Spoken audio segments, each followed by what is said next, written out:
Hello, Arial, welcome back. Okay. Oh, I'll change this. Hello again.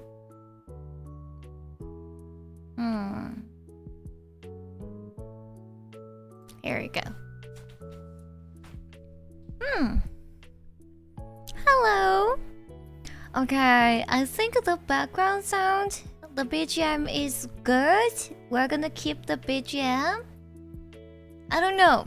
Do you want me to read a book without the BGM, or with the BGM it's better? Without or with? We are gonna get into the book right away.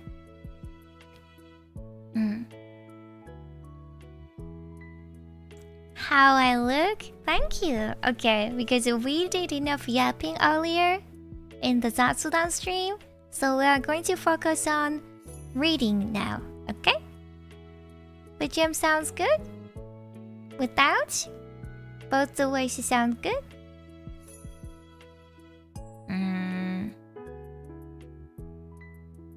Doesn't matter too much?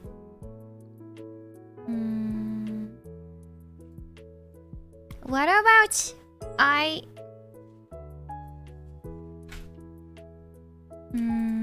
thinking it could be nice if we can just have,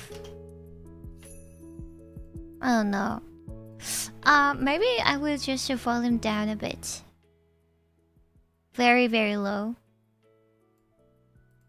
Okay, so yeah, or okay, I will put no BGM then. Okay. No BGM. Then let's start. Let's start, okay? We're gonna start now.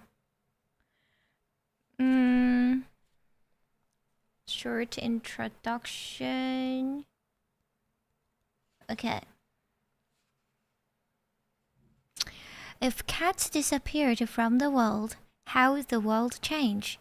And how would my life change? And if I disappeared from the world, well, I suppose nothing would change at all. Things would probably just go on, day after day, same as usual. Okay, so you're probably thinking this is all a bit silly, but please believe me. What I'm about to tell you happened over the past 7 days. Now that's what you call a weird week. Oh, and by the way, I'm going to die soon. So how did all this happen? My letter will explain everything. So, it will probably be a long letter.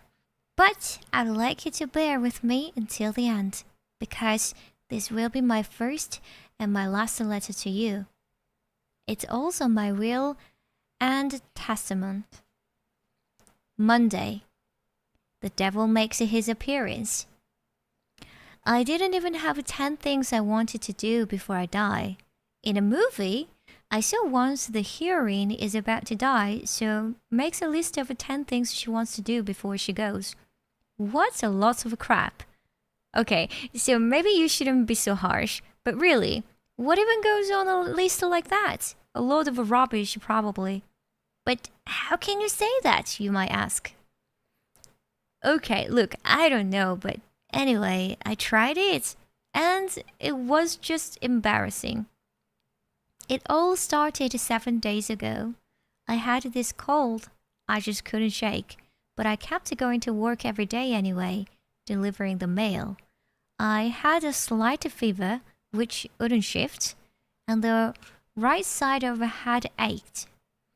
I was barely keeping it together with the help of some over-the-counter drugs. I hate going to the doctor. But after 2 weeks of this, I caved and went. I just wasn't getting better. Then I found out it wasn't a cold. It was in fact a brain tumor, grade 4. Anyway, that's what the doctor told me. He also told me I had only 6 months to live at tops. I'd be lucky if I made it another week. Then he explained my options. Chemotherapy, anti-cancer drugs, palliative care, but I wasn't listening. When I was little, I used to go to swimming. I'll jump into the cold blue water with a splash and then sink slowly. Do a proper warm up before you jump in. It was my mother's voice. But underwater, it was muffled and hard to hear. For some reason, this just popped into my head. This is strange, noisy memory, something I'd completely forgotten about until now. Finally, the appointment ended. The doctor's words were just hanging in the air as I dropped my back on the floor and staggered out of the examining room. I ignored the doctor's shouts, calling for me to stop, and ran out of the hospital, screaming. I ran and ran, slamming into the people I passed, falling over, rolling on the ground, and getting up again, throwing my limbs about wildly until I reached the foot of the bridge, where I found I could no longer move, and, groveling on my hands and knees, let out a sob. Well, no, that's a lie. That's not quite what happened. The fact is, people tend to be surprisingly calm when they hear news like that. When I found out, the first thing that occurred to me was that I was only one stamp away from getting a free message on my loyalty card, and I shouldn't have bothered buying so much toilet paper and detergent. It was the little things which came to mind. But finally, it hit me. A kind of a bottomless sadness. I was only thirsty. Okay, so that would mean I would have lived longer than Hendrix or Basquiat.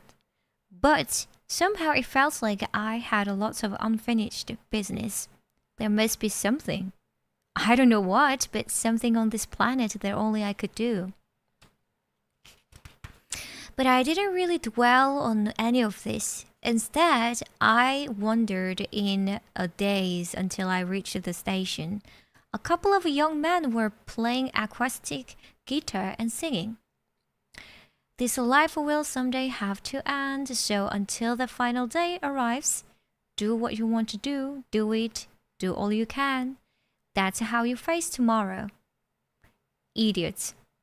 Now, that's what you call a complete lack of imagination. Go ahead, just go on and sing your lives away in front of this god-awful sensation. I was so mad I couldn't take it. It was too much, and I had no idea what to do. I took my time getting back to the flat. I clattered up the stairs and opened the flimsy door to the cramped little space which I called home. It was then that the complete hopelessness of it all caught up with me. The outlook was bad. I mean, literally, I couldn't see a thing. I collapsed right there on the doorstep. When I woke up, I was still lying by the door. God knows how long I'd been I'm sorry. God knows how long I'd been there for. I could make out a black and white ball with the grey patches in front of me. Then the ball made a sound. Meow. Finally, I realized it was the cat. It has been me and him for 4 years now. He came closer and then let out another meow. I took this as a sign he was worried about me. But hey, I wasn't dead yet, so I sat up. I still had a fever, and my head was killing me. I really was sick. Then suddenly, someone's chirping from across the room. So great to meet you! And there I was. I mean, it was me, standing there looking at me, or someone who looked just like me. The word doppelganger sprang to mind. I read something about this sort of thing in a book years ago. It's another you who appears when you are about to die. Had I finally gone crazy? Or was my time already up? My head was starting to spin, but I managed to keep it together. I decided to tackle head on whatever it was standing before me. So who are you? Who do you think? Is it the angel of death? Close? Close? I am the devil. The devil? Yes, the devil. So that's how, in a slightly surprising way, the devil appeared in my life. Have you ever seen the devil? Well, I have. And the real devil doesn't have a scary red face or a pointy tail. And there is definitely no pitchfork. The devil looks just like you. So the real doppelganger was the devil. It was a lot to take him, but what choice did I have? Plus, he seemed like a nice guy. So, I decided that I'd just have to go along with it. Upon closer inspection, I realized that although the devil looked a lot like me, we couldn't be more different when it came to our sense of style. I tend to dress in basic black and white. For instance, I will wear black slacks with a white shirt and a black jumper. Boring, yes, but that's just who I am, the monotone guy.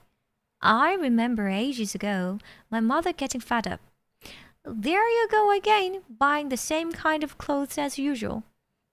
But I'd still find myself choosing the same thing whenever I went shopping. The devil, though, dressed, shall we say, unconventionally? Brightly colored Hawaiian shirts with the palm trees or pictures of classic American cars, and he was always in shorts like someone permanently on holiday. And of course, you must not forget the sunglasses, probably Ray-Bans. He was dressed as if it were still summer despite the fact it was freezing out. Just as I was about to reach boiling point, the devil spoke. So, what are you going to do now? Huh? I mean, you haven't got a lot of time left, you know, this life expectancy thing and all that. Oh, that's right, yeah. So, what are you going to do? Oh, well, for the time being, maybe I would think about the list of 10 things. You don't mean that old movie, do you? Yeah, sort of, I guess. You mean you'd really do something as silly and corny as that? So you think it's a bad move? Well, I mean, sure, a lot of people do it, firmly declaring they would do every last one. You know those kind of people, right?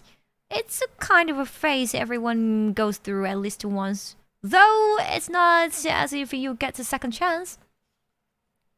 Holding on to his sides, the devil let out a huge guffaw. Sorry, I just can't see the funny side. Oh, right. Well, I guess you never know until you try, right? Let's draw up a quick list right now. So I pulled out a sheet of blank paper and wrote the title at the top of the page. 10 things I want to do before I die. I was feeling more depressed already. I'm going to die soon and I'm wasting my time writing list. You've got to be kidding. As I wrote, I lost the plot even more. But somehow I managed to come up with a list, all the time avoiding the devil who was trying to pick over my shoulder and forcefully removing the cat who, like all cat things, it's a good idea to sit on whatever you are trying to work on or read. Okay, so here we go. Go skydiving. Climb Mountain Everest. Speed along on the Autobahn in a ferry. Ooh, ferry. Go along to a traditional 3-day-long feast of gourmet Chinese food. Take a ride on a Transformer's back. Find love in these final days of our lives. Go on a date with the Princess Leia. Turn turned a corner just in time to run into a beautiful woman carrying a cup of coffee and watch our passionate love affair unfold from there. Run into a girl I had a crush on in school while sheltering from the rain. Did I mention I'd like to fall in love just once? What is this? Well, you know. Come on, you're not in school anymore. Frankly, I'm embarrassed for you. Sorry. Yeah, I know, I'm pathetic. I racked my brains, and this was the best I could come up with. Even the cat looked disgusted. He was keeping his distance. The devil came over and patted me on the shoulder, trying to cheer me up. There. Now, okay, tell you what. Let's see about that skydiving trip. A quick visit to the ATM, and it's off to the airport we go. 2 hours later, I was on a jet plane at an altitude of 3,000 meters. Okay, ready? Geronimo! Cheerful as ever, the devil gave me a shove, and the next thing I knew was I was falling. Yup, that's what I always dreamed of. To see the blue sky opening up, the towering clouds, and the earth's horizon stretching on forever. I'd always thought things would never be the same again after seeing the earth from so high up. I'd forget all the small stuff and grab life by the horns. I'm sure some famous person said something like that, but that's not how it went. I'd had enough of the whole thing before I even jumped. I mean, come on. It's cold. You're way up there, and it's terrifying. Why would someone go and jump out of a plane of their own free will? Was this what I had wanted? I pondered these things as I fell to earth. Before once again, things literally went black. When I came to, I was lying on my bed back home in my tiny apartment. Again, it was the cat meow that woke me up. Dragging myself up, I discovered my head was still killing me. I knew it. It was back down to earth with a bump. Oh, come on, man, give me a break. I pleaded with Aloha, as I'd decided the devil with his Hawaiian shirts would henceforth be known, who sat next to me on the bed. My apologies for the inconvenience. Hey, I could have died out there. Well, okay, I realize I'm going to die anyway, but really, Aloha was splitting his sides. I just kept quiet and held the cat in my arms. He felt warm and soft, a smooth, fluffy ball in my arms. Before, I would hold him and pat him without thinking about it much. But now, for the first time, it occurred to me that this is what life was all about. The thing is, I mean, there's just not many things I want to do before I die. Oh, really? At least I don't think I could think of 10. And the ones I can think of are probably really boring. Well, I guess that's life, huh? Oh, by the way, could I ask you something? Who, me? Yes, I was wondering, why did you come? I mean, what are you doing here? Aloha let out a laugh. It could only mean bad things. You really want to know? Well, okay then, I will tell you. Okay, now you are scaring me. I winced at the sudden change in Aloha's tone. I had a bad feeling about this. I could tell there was trouble up ahead. What's wrong? Aloha asked. I took a deep breath and stilled myself. It's okay, I'll be okay. I'm just asking a question. Nothing wrong with asking a question, right? Oh, nothing. It's fine. I just would like to know, so Go ahead, shoot. Okay, nothing. So it turns out you are going to die tomorrow. What? You're going to die tomorrow, yes. That's what I came here to tell you. I was speechless. Shock was followed swiftly by a feeling of deep despair. My whole body felt weak, and my knees trembled. Seeing me in this state, Aloha resumed his usual cheerful chit-chat. Hey, don't be so down. Look at me. I'm here to help. This is your way out. I've come to make you an offer. Way out? What do you mean? You don't want to die now, do you? In your sorry state? No, I want to leave if I can. Without missing a beat, Aloha went on. There is something we could do. Do? What do you mean? Well, you could call it a kind of magic, but it might increase your lifespan. Really? On one condition. You will have to accept this one fundamental law of the universe. And that is, in order to gain something, you have to lose something. So what do I have to do exactly? It's easy. I will just ask you to perform a simple exchange. Exchange? Sure. All you have to do is remove one thing from the world, and in return, you get one more day of your life. You're kidding. That's all?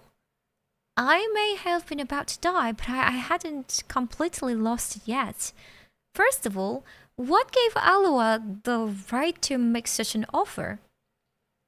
Now, you're probably wondering what gives me the right to do that. No, what made you say that?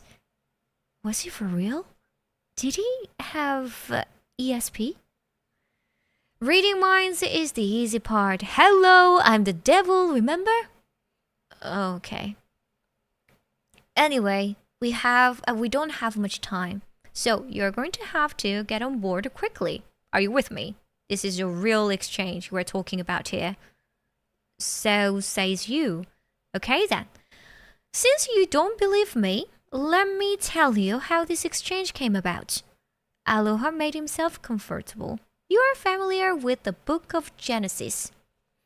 You mean the Bible? Yeah, I'm familiar with it, but I have never read it. Oh wow, okay. This would have gone a lot faster if you had. Sorry. Whatever. I'll just give it to you in a condensed form. First of all, God created the world in 7 days. Yeah, I've heard about that. On the first day, the world was covered in darkness. Then God said, "Let there be light." And then there was day and night. Then on the second day, God created the heavens. And on the third day, he created the earth. Now that's what you call creation. Then the oceans were made and plants took root.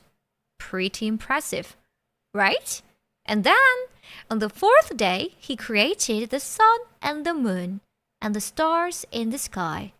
The universe is born. Then on the fifth day, he created fish and birds.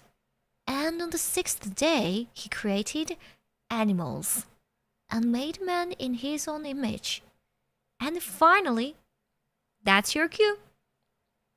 Oh, I remember now, creation of the heavens and the earth, the cosmos, and then humankind arrives on stage. And on the seventh day, what happens? On the seventh day, he rested. Even God needs to take a break now and then. Oh, and that's Sunday, right? Exactly. Now isn't that incredible? He did it all in just 7 days. God is just awesome. You know, I have so much respect for him. Somehow, when it came to what all this should inspire, respect didn't seem to cut it. But in any case, I decided to give him the benefit of the doubt. The first man's name was Adam. Then God thought he might be lonely, since he was the only human around, so he created a woman from Adam's rib. But then the two of them were just hanging out there without much to do, so I decided to liven things up for them, to suggest to God that I get them to eat the apple. The apple? Right. See, the two of them were living in the Garden of Eden, which was a kind of paradise where they could do anything they wanted, eat anything they wanted. But that's not all. There was no such thing as aging or death. There was just one thing they weren't allowed to do: to eat from the tree of the knowledge of good and evil. That's where the apple comes in, the forbidden fruit. Oh, I see. And so I suggested that they eat the apple. And they did. No, wow, you really are evil. Now, hold your applause. So, the two of them were driven out of paradise. That meant that humans would be fated to experience aging and death. And so began a long history of conflict and struggle. Man, you really are the devil. I appreciate your admiration, but it wasn't that much of a big deal. So somewhere along the way, God sent his own son, Jesus Christ,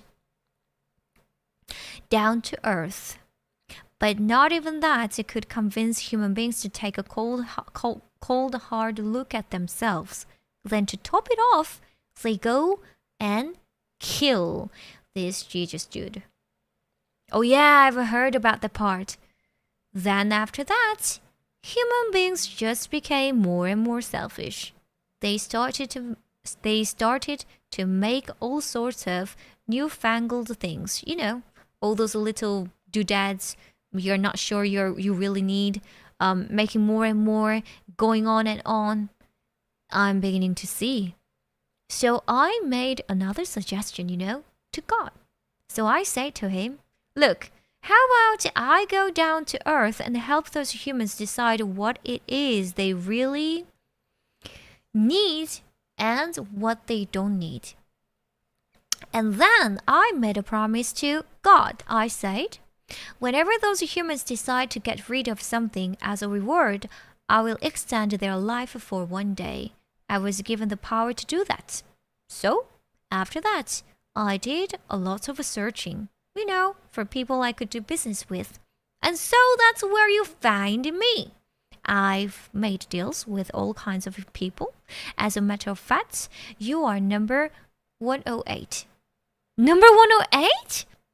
That's right. Not that many, right, huh?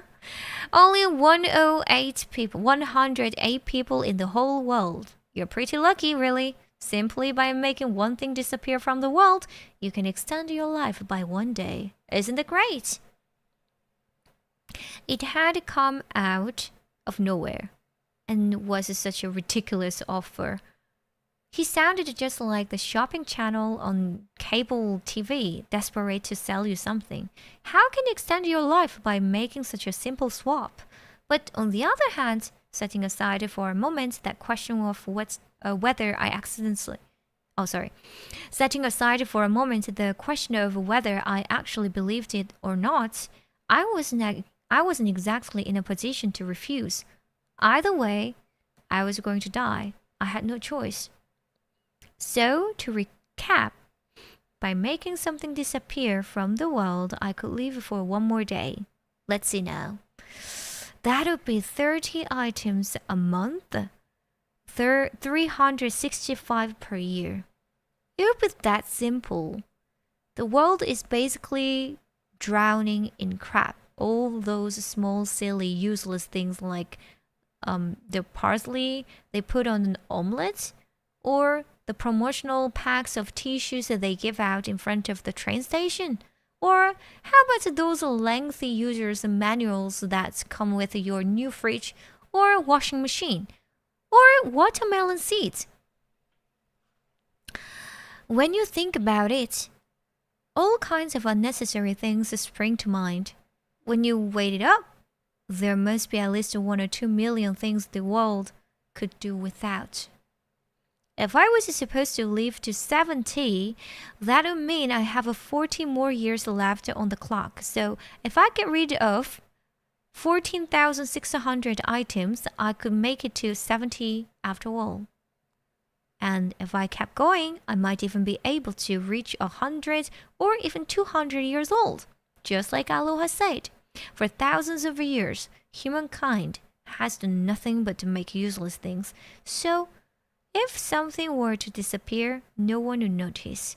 In fact, the world would be a simpler place. People will thank me for this. And besides, just take a look at what I do for a living. A postman, a letter carrier. Pretty soon, postman will be extinct. Because the day will come when the letters and postcards disappear. They've been made redundant. When you think about it, there must be all kinds of things cluttering up the world which are borderline unnecessary. Maybe the entire human race is unnecessary. The world we live in has no meaning at all. Okay, fine. I agree to the exchange. Go ahead and make something disappear. I want to live longer. I accepted the terms, and once I'd made the decision to give up some of the things in my life, I suddenly felt a lot bolder. Oh, wow. Really? Great. Now you're talking. Aloha seemed bowled over by my decision. Well, you're the one who came up with... Oh, whatever. So, what should I erase? Let's see. First of all, how about we get rid of these stains on the wall? Aloha just stared blankly at me and said nothing. Okay, how about the dust on top of the bookshelves? Again, silence. I know. Let's get rid of that mold growing on the bathroom tiles. Come on now. What do you think I am? The maid? Let's not forget that it's the devil you're working with. Oh, am I not thinking along the right lines? What did you expect? I'm the one who gets to decide. And how do you do that? How? Well, now that you ask, I suppose it's just a feeling or depends on what mood I am. Mood? Uh-huh. So what's it gonna be? Aloha surveyed the room. I followed his gaze. The whole time silently pleading, don't touch the figurine. And not those limited edition trainers. But obviously, when you think about it, I was being given my life in return for anything he might take. This is exactly what they mean when they talk about making a pact with the devil. It's not supposed to be easy. So, do I have to choose something really big to make disappear? The sun? Or the moon? The ocean? Or the earth itself? Would that be enough for him? Just as I was finally realizing what a big deal this really was, Aloha's stare settled on the tabletop. What's this? Aloha grabbed the small packet and shook it. A rattling sound escaped from the box. Those are chocolate biscuits, you know, mountain mushrooms. Mushrooms? No, mountain mushrooms. This didn't seem to make any sense to Aloha, who tilted his head and looked puzzled. Okay, then what's this? Aloha picked up a similar-looking box which was sitting next to the first one and gave it a shake. It made the same rattling sound. They are bamboo shoot village biscuits. Bamboo shoot? No, not bamboo shoots. Bamboo shoot village. That makes no sense. Sorry, they're chocolate treats. Chocolates? That's right.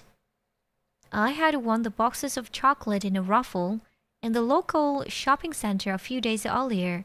More like compensation for not winning the big prize. And they had sat there on the table ever since. When you think about it, it is kind of a weird concept for a brand of chocolate biscuits. It was no wonder the devil was confused.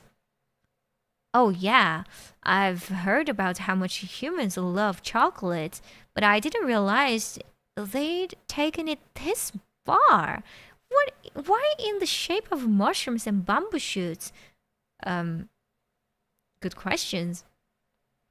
I never thought about it before. Okay, well then, shall we do the chocolates? Huh?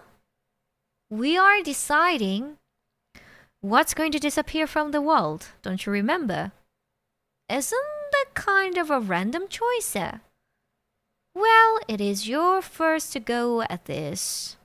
If chocolates disappeared from the world, how would the world change? I try to imagine what it might be like. Let's see. Chocolate addicts around the world would grieve, cry, and scream, and be overcome with loss. Then their blood sugar levels would fall, and they would live out the rest of their lives in a state of lethargy. In a world without chocolate, would marshmallows and caramel just take its place? Probably not. I don't think they have the same appeal as chocolates. And besides, people would get right to work on coming up with a new kind of sweet thing to replace chocolate with. It just goes to show how insatiable we are when it comes to food. The cat sat next to me eating the leftovers with rice that I'd just fed him. In Japanese, there is a whole other word for the food pets eat. It's just not the same as human food. We humans are way fussier. Human beings put a lot of time and effort into what we eat, finding the right flavors, cooking, even making food into beautiful shapes. And chocolate is part of that too. Some chocolate has nuts in it, or comes in the form of a kind of a biscuit or wafer. And in this case, we've made it look like mushrooms and bamboo shoots. Chocolate seems to have really inspired us humans to come up with new ideas. Maybe that's what's driven all human progress. An insatiable desire for new things. Something about all this made me feel like I've been lucky to have lived after all. Now, you'd have to be crazy to stand up and declare, I would gladly give my life for chocolate. I don't think there's anybody in the entire world who's that stupid. But if giving up chocolate can save my life, then why not? This is a stroke of luck. If that's all it takes, then let's do it. There must be lots of similar things that I can easily give up to buy me more time. Just as I was beginning to feel like my dealings with the devil might really be offering me a speck of hope, Aloha spoke. So, does this stuff taste good? He said, gazing at the 2 boxes of chocolate biscuits. Not bad, I answered. Right. Have you ever tried it? Nope. Here, have one. No thanks, human food just doesn't agree with me. It just all tastes, I don't know. Oh, really? Wow. I was about to ask him more about what devils eat, but I decided to keep my curiosity in check. Then Aloha's curiosity seemed to get the best of him, and he grabbed the box of mountain mushrooms, took a whiff, and stared at the tiny biscuits. He smelled them again. Then he warily brought the biscuits to his lips, and scrunching his eyes shut, shoved one of them into his mouth. Silence. A muffled crunching sound. The room echoed with the sound of Aloha munching on chocolate biscuits. How is it? I asked gently, but Aloha kept his eyes closed and stayed silent. So, how is it? Not good? Aloha seemed speechless. He let out a muffled munching sound. Are you okay? Again, the muffled sound. Should I call an ambulance or something? Wow, that was so good. Really? What do they put in these things? They're just too good. Are you sure you want to get rid of them? What a waste. Wait a minute. I thought you said I should make them disappear. Well, I don't know about that. If I did, it must have been a mistake. I hadn't realized how delicious these things would be. But if I don't do something, I would die. Isn't that what you said? Well, you could put it like this. Okay. Then I would get rid of them. Really? Aloha seemed genuinely sad. As he spoke, his shoulders sagged. Yes, really. I was beginning to feel sorry for him, but my answer was final. Okay, but just one more. Aloha burst out. What? Can I have one more? This will be the last one, I swear. Aloha looked so pathetic, pleading as he was. His eyes began to well up with the tears. It looked like he'd really taken a shine to chocolates. Stealthily, while he thought I wasn't looking, he grabbed a few more of the chocolates and stuffed them into his mouth, savoring the taste. When he was done, he spoke again. Yep, I just can't do it. What? It would be a crime to get rid of such a delicious thing. What the? How could he change his mind so easily? I mean, it's my life we're talking about here. I thought I would come to terms with the fact that I was going to die soon, but now that I'd been offered a way out, I found myself willing to try anything, no matter how ridiculous it seemed. When I do finally die, I'd like to go quietly, peacefully, and with dignity. That's how I always thought it would happen. But when you're suddenly faced with death, you find yourself willing to accept a helping hand from anyone, even the devil, in order to stay alive. It's a basic human instinct. Dignity and respectability have gone out the window at that point. I'm not entirely okay with that. What's this now? Not having a crisis over conscience, are we? What do you mean? Of course I'm having a crisis. It's my life, and you think you can decide whether I die or live based on what you happen to fancy? Why not? I mean, I am the devil. This was too much. I was speechless. Aloha went on. Oh, come on, don't look so depressed. I would think of something else. I would come up with something right away. That's sweet. That was French, by the way. I didn't know that they speak in French here. With that, Aloha began to quickly scan the room. You could tell he was trying to make up for having chosen the wrong thing first time around. Not that impressive for a devil, I thought. I gave him an icy stare as he continued his work. Then, suddenly my mobile phone rang. Someone was calling from the post office where I work. I looked at the clock. It was well past the time I usually begin my shift. The voice on the other end of the line belonged to my boss, the postmaster. He sounded annoyed and pointed out that I was late. The day before I'd left early to go to the clinic because I didn't feel well. Actually, he sounded kind of worried about me. I'm okay, but I could use some more time off to recover. Could I have the rest of the week off? So I managed to get the week off and then hung up. That's it. What? That's it, right there. Finally, I tweaked that Aloha was pointing at the phone. Now that looks like something you don't need. What? You mean my phone? Right? Let's get rid of it. Aloha left. So how about it? 1 day of life in exchange for your phone. If phones disappeared from the world, what would I gain? And what would I lose?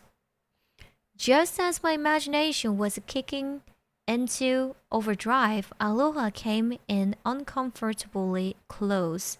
So, what are you going to do? I weighed it up. 1 day of life or the phone. I wonder. Use it or lose it? Okay, just a minute. Okay, you've got 20 seconds. Now 10 seconds. 9, 8, 7. Okay. Can you cut it out with the mission control thing? Just go ahead and make it disappear. Get rid of it. It was just hard to be convinced I was doing the right thing. Now, not that I was in a position to be deterring. My life or my phone? Obviously, I would take life. Okay, here we go. The devil sounded like he was having a good time as usual. Then I suddenly remembered I hadn't got around to calling my father in a while. Oh well, that's just the way it goes, I guess. I hadn't called my father since Mom died 4 years ago, and I hadn't been to see him either. I heard he was still running the little clock repair shop in the old neighborhood not far from where I live now, but I never thought of visiting. Not even once, but I admit it is kind of odd not bothering to drop your own father a line, even when you expect to die soon. I don't know if Aloha sensed my ambivalence or what, but he came over with that big grin of his. There, I understand. It's the same with everyone. When it comes to actually erasing things from your life, you start to think. That's why I always include a special offer. Yup, you have the right to use the thing you're about to erase one last time. I see. So you're allowed to make one last phone call. You can call anyone you want. That only made me more confused. Of course, the first person who came to my mind was my father, but when I pictured my father's face, I couldn't help remembering what happened 4 years ago. And now that it's been like this for so long, what did we have to talk about? I just couldn't call him. So who will it be? Who gets my last phone call? Maybe a close friend like Kay?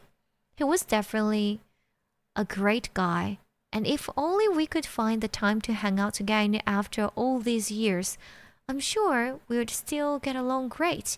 But on the other hand, we never had any deep and meaningful or serious conversations.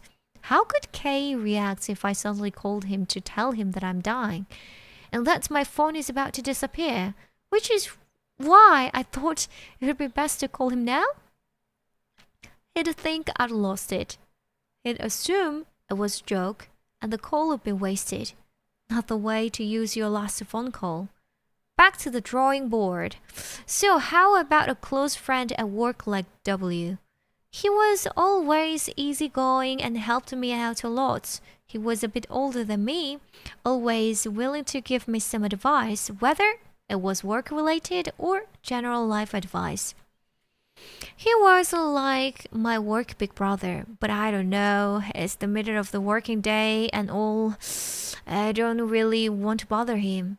The fact that I'm worrying about bothering W with no warning gives me the feeling that maybe it's a different sort of person I should be using my last phone call on Earth to get in touch with. Thinking about it, W and I never really talked about anything important. When I was drunk and having a good time out with the guys I work with, I get drunk on just one beer, so I'm a cheap date. I might have thought we were really confiding in each other, but when you really get down to it, we weren't. We both might have thought that we were talking about the stuff that mattered, but In the end, I don't think either of us gave away all that much. So there I was, absolutely screwed and approaching the bitter end. I scrolled through my phone's list of contacts as fast as I could. Names of friends and acquaintances appeared and then disappeared, one after the other. Each of the names seemed to carry a hidden meaning. Countless people who I seemed to have had some kind of a relationship with, but when push came to shove, didn't really share much with after all. My contacts list was filled with people like that. My life was over, and I had no one who mattered enough for me to call. I had lived alongside people and created so many links, but they were ultimately all so tenuous. It's really depressing, too depressing, to realize something like that at the end of your life. I wasn't keen to talk to Aloha about how I was feeling, so I left the room and went and sat on the stairs. I held on to my phone tightly, and suddenly a number began to float up from the back of my brain. It wasn't her number. Somehow I had forgotten it, but it was as if it had been etched on my body. Her number wasn't even in my contacts list. Slowly, I began to dial. I finished the call after a few minutes and went back into the room. Aloha was playing with the cat. Actually, it was more like a tussle, with both of them rolling and tumbling around on the floor. Aloha seemed to have completely forgotten about me, so I watched in silence for a while. Minutes went by. Then, "Oh, you're back!" Finally, Aloha began aware of my cold stare and, somewhat embarrassed, pulled himself up off the floor. He turned to face me, taking pains to put on a serious face. "Are you done?" "Oh, come on, you're telling me the devil likes cats." No use acting all cool and pretending nothing happened. I didn't say anything, but I took a good swipe at him in my mind. When I finally got over it, I answered him calmly. "Yes, quite finished." "Okay, let's go. Make the fun disappear." Aloha looked delighted and gave me a wink. Kind of a pathetic wink, since he didn't seem to be able to close just one eye at a time. Suddenly the phone, which had been in my hand just a minute ago, was nowhere to be seen. "All right, then, done. See you later. See you tomorrow." When I looked up, the devil was gone. Meow. The cat's meow echoed sadly in the apartment. I had to go and see her, the person I had just phoned. Her. But then, just as this thought passed through my brain, I fell into a deep sleep. And so, my 7-day Odyssey had begun. Okay, that was the first chapter, everyone. Let's have a bit of a break. Drink something.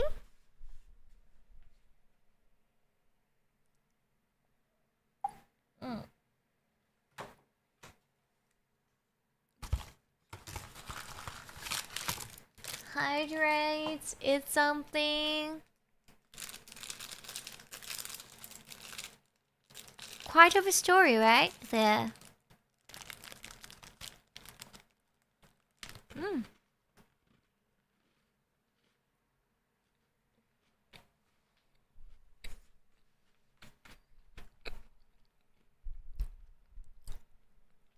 Very good story. Apparently, devil likes cats.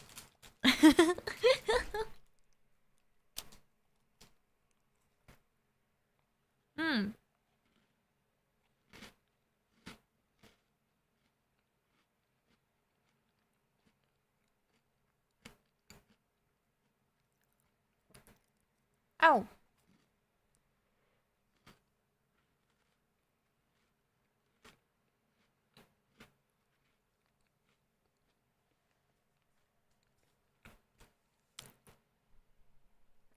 Thank God they were protected choco, yeah.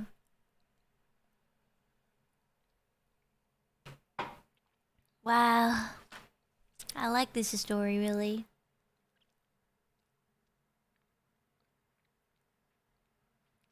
I hope everyone likes it. Mm-mm-mm-mm.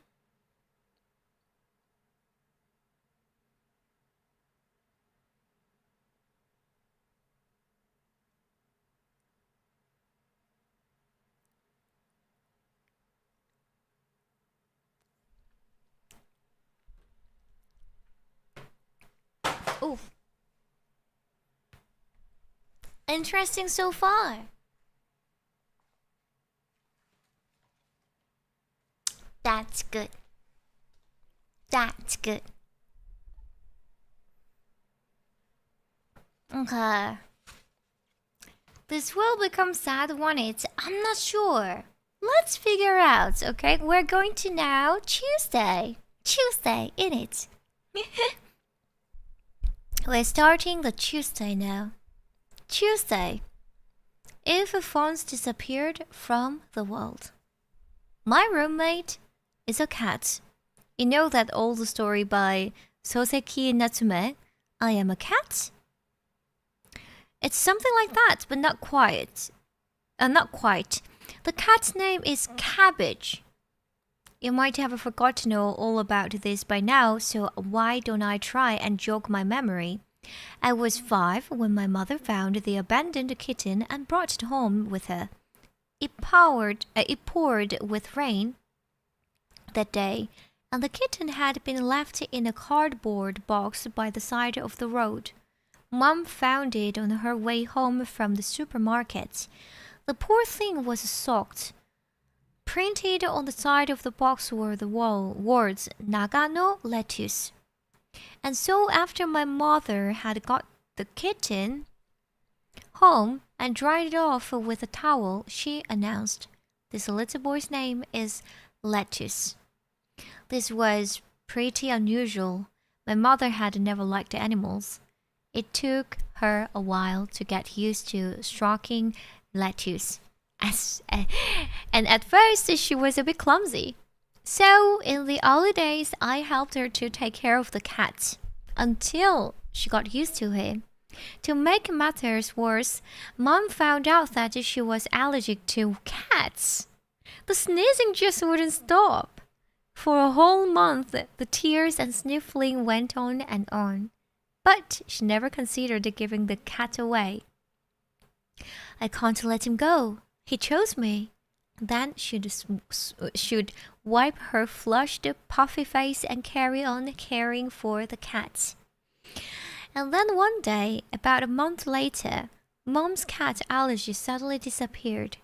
It was a miracle, or maybe her body got used to it. In any case, one day, it was suddenly gone. And Mom was free of all the symptoms, the sneezes, the tears, and the running nose. I remember that day really clearly. Lettuce wouldn't leave her side for a minute, constantly snuggling up to her. In order to gain something, you have to lose something. Mom said it was just obvious. People are always trying to get something for nothing, but that's just theft. If you've gained something, it means that someone, somewhere, has lost something. Even happiness is built on someone else's misfortune. Mom often told me that she considered it one of the laws of the universe. Lettuce lived for 11 years. He developed a tumor and lost a ton of weight. Toward the end, he just slept a lot and died peacefully in his sleep. The day after Lettuce died, Mom wouldn't move. She had always been bright and cheerful, and actually liked cooking and cleaning. But now suddenly she was no longer in the mood to do anything. She just stayed at home and cried. So I did the laundry, and then I'd drag Mom out for dinner at the local chain restaurant. Over time, I think we tried out every item on the menu. A month went by like that, and then one day, suddenly and unexpectedly, Mom arrived home with another rescued kitten in her arms, as if it happened every day. The kitten looked just like Lettuce. It was a round, black, and white mess with a mixture of gray. A beautiful cat. It looked so much like Lettuce, we decided to call him Cabbage. Looking at him all curled up, Mom laughed and said, "He really does look just like Lettuce." It was the first time she had smiled in a month. Seeing her laugh again after such a long time made me teary. Or maybe just well up a bit. I guess I was worried that Mom might just fade away, disappear off to some faraway place, and never come back. Then 4 years ago, she really did leave us. "What a coincidence! I have the thing that the Lettuce had," said Mom, laughing faintly. Just like Lettuce. The weight dropped off Mom, and in the end she went to sleep and simply never woke up. She died peacefully. "Take care of a Cabbage," she implored me before she died. Fate, it seems, has a sense of humor. I will end up dying before Cabbage just like Mom. She'd be pretty unimpressed with me, I'm sure. I can just imagine her saying she should have left Cabbage with someone else. Next thing I knew, it was morning. For the first time in a while, I'd dreamed about my mother. Cabbage meowed nearby. I pulled him close to me and gave the soft furry ball a squeeze. His silky, fluffy, and warm body was life-giving. And then I remembered I had gained 1 extra day of life. I was wondering how many of the previous day's events I'd imagined. Maybe it all really happened, but on the other hand, it could have been a dream. But my phone, which I normally would have left on the bedside table, was nowhere to be found. And the fever, which I'd had for so long, had gone, along with my headache. Maybe that meant that the deal I made with the devil was so real? Telephones had disappeared from the world. When you think about it, that's not such a bad thing, especially when it comes to mobile phones. Lately, it seemed like I was messing around on my stupid phone all the time, from morning till night, just before bed. I didn't read many books anymore, and I didn't read newspapers. DVDs I borrowed just piled up in my room unwatched. On the train on the way to work, I was always looking at my phone. Even when I was watching a movie, I checked my phone regularly. And when I was eating, when my lunch break came around, I got this terrible urge to look at my phone. Even when I was with Cabbage, I'd end up looking at the phone instead of playing with him. Being such a slave to it made me hate myself. Mobile phones have been around for only about 20 years, but in just that short time, they've managed to take complete control over us. In just 20 short years, something that we don't really need has come to rule our lives, making us believe that we can't do without it. When human beings invented the mobile phone, they also invented the anxiety of not having one. But who knows? Maybe we went through the same thing when people first started sending letters. It's the same with the internet. Throughout human history, we've given birth to new things, only to lose the old. When you put it like that, maybe God was onto something when he accepted the devil's proposal. I know you're probably wondering who I made my last call to. It's kind of personal, but alright, I'll tell you. She's the first woman I ever loved. My first girlfriend. Okay, now don't go calling me a sentimental moron. They say that when a man is dying, the first name that comes to mind is his first love. In this, I think I share something with the common man. Lounging in the morning sun, I took my time getting out of bed. I listened to the radio while I was cooking. I cooked breakfast, made some coffee, fried an egg, and plopped one slice of bread in the toaster. Then I sliced a tomato and placed it on the plate. After breakfast, I had another cup of coffee and leisurely read a book. Life without fun. It was so good. It seemed as if time had suddenly lengthened. While the space opened up and spread out, midday approached. I slammed the book shut and headed for the bathroom. I took a nice hot shower and then put on my clothes, the usual black and white, which lay neatly folded nearby. Then I headed out to see her. The first place I went after leaving the apartment was the barber shop, my usual place. I realized it was absurd taking the time to get a haircut when I was about to die. But I wanted to look good for my ex-girlfriend, so don't laugh. After fixing my hair, I stopped by the opticians across the street to get new glasses. Then I went to catch the tram. One was just arriving as I got there, so I ran and jumped onto one of its green carriages. It was a weekday, so it was packed. Normally, all of the passengers would be looking at their phones, but today was different. Instead, people were reading books, listening to music, or staring outside at the scenery.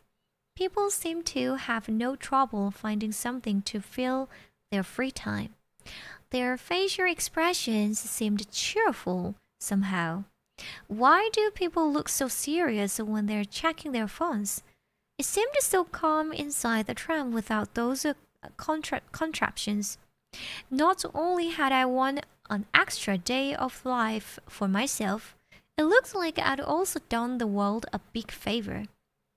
But had phones really disappeared from this world completely? I looked out the window of the tram at a sign for a noodle shop, which sat on the corner of the shopping district. This is where cabbage secretly goes at night for dried bonito shavings. The shop's phone number appeared on the sign as always. And when I looked around the inside of the tram, I could see that there were still posters advertising mobile phones, but no one on the tram was on their phone. What did this all mean? Then I suddenly remembered something similar happened in an old comic book series I used to read as a kid. 𝓆Welcome, Tentomuchi Comics, Vol. 4. That's the time one of the Doraemon's secret gadgets, the paddle hat, is introduced. Pebble hat is introduced. The story goes like this. As usual, 𝓆Welcome, the kid who's the main character in the series, has been told off by his parents. 𝓆Welcome goes to Doraemon for comfort, complaining, "They don't need to watch me so carefully all the time. I just want to be left alone." Then Doraemon pulls a gadget out of that fourth-dimensional pocket of his, the pebble hat. Doraemon explains, "When you wear this hat, you will be like a pebble on the ground, unnoticed. In other words, you will still exist, but no one will notice." 𝓆Welcome is thrilled and puts on the hat. For a while, he enjoys being left alone. But then he starts to get lonely. And when he tries to take off the hat, he can't. It's stuck on his head, so he starts to cry. It's his tears that make the hat come off. And Mama and Papa start to notice him again. Then 𝓆Welcome says, "I'm glad people care about me." And that's the end of the story. Well, I went off on quite tangent there. But to get back to what I was saying, I guessed that the system Aloha had made worked something like Doraemon's pebble hat. In other words, the phones hadn't really disappeared from the world. It's just that nobody noticed them anymore. People had fallen into a collective trance. The devil was in fact pulling a Doraemon. As the long months and years go by, phones will gradually cease to exist completely, like pebbles on the roadside. They will start by going unnoticed until they disappear completely. When you think about it, the 107 people who met Aloha before me must have made something disappear. But the thing is, the rest of us haven't noticed. It's as if, without you realizing it, things you use in your everyday life, like your favorite coffee cup or the new socks you just bought, could disappear. And if you did realize, however much you looked for them, you wouldn't be able to find them. For all we know, there may be all kinds of things that have already disappeared without our having noticed it. Things that we'd assumed would always be around. The green tram climbed 2 hills and finally reached the town next door. The station I got off at opened out onto a large square. From there, I headed for where we'd arranged to meet. At the center of the square stood a clock tower. We used to meet here when we were in college. There was a roundabout that circled the clock tower, and nearby lots of restaurants, bookshops, and those old shops that sell odds and ends. It was 15 minutes early. Normally, I would have checked my phone at this point, but instead, I pulled a small paper bag out of my pocket and began to read as I waited for her to get there. The time came, but she didn't show up. Then half an hour went by and she still hadn't arrived. Damn! Without thinking, I put my hand in my pocket in search of my phone. It wasn't there. Phones had disappeared from the world. Had I gotten the place wrong? Or were we supposed to meet at a different time? I started to despair. All of the information I needed was in the phone I'd been using when I made the deal with the devil. There was a good chance I'd got the time wrong. Damn, what a pain in the ass, I muttered out loud. I was supposed to have been liberated from my phone, but as it turned out, I needed it after all. There was nothing I could do, so I just stood there, shivering under the clock tower. Come to think of it, back then I often found myself muttering the same word. That was back when I was going out with her in the college. She was from the big city, but came to this small town out in the sticks to go to college. She was majoring in philosophy. I remember the house where she lived all alone, the electric fan and the small space heater, and all the books. She had lots of books. Even in those days, everyone had a mobile phone. That's how we got in touch with each other and communicated. Everyone except her. She didn't even have a landline at the house she rented. When she called me, it was always from a payphone. Whenever I saw the words telephone booth light up on the screen of my mobile phone, I would be beside myself with happiness. I would always pick up quickly and talk to her, no matter where I was, in class or at my part-time job. The worst part was when I missed a call. All I could do was stare helplessly at the incoming call history. I couldn't even call back because it had come from a public phone. I had nightmares about empty telephone boxes where the phone rang forever and no one ever answered. After a while, I started sleeping with my phone, holding it tight against me, so I wouldn't miss a call from her. The warmth of my phone I held close to me in bed reminded me of the warmth of her body. I always slept deeply that way. After we had been seeing each other for about 6 months, I finally managed to convince her to get a landline installed at her house. So she hooked up one of those old vintage rotary phones in classic black. I got it for free! She bragged to me as she demonstrated the dialing action, which made a loud sound. I called that old phone so many times the number was seared into my brain. It was like it became part of me. It's strange how that works. Out of all the numbers stored in my mobile phone, I never memorized even one. I can't remember the numbers of close friends or colleagues or even my parents. I had left the work of memory and even my ties to other human beings to my mobile phone. I no longer bothered to memorize anything. When you think about it, mobile phones have done something pretty scary to the human brain. Yesterday, as I was sat on the stairs, I tried to think of any number that my memory had held on to tightly enough for it to have become part of me, a physical part of me. Naturally, it was her number that came to me. It seems that in the end, I had instinctively relied on my own memory. It had been 7 years since we broke up, but there was still something I needed to ask her. She answered the phone. I couldn't believe she actually still had the same number. She was working at a movie theater in her hometown, and the next day just happened to be her day off. I thanked God for this coincidence and arranged to meet her. Okay, see you tomorrow. Her voice hadn't changed at all since we were in college. I felt as if I'd gone back in time. I waited for an hour below the clock tower until my feet got so cold I thought they had become a part of the pavement. Then she finally arrived, marching toward me. She hadn't changed a bit. How she dressed, how she walked, it was all the same.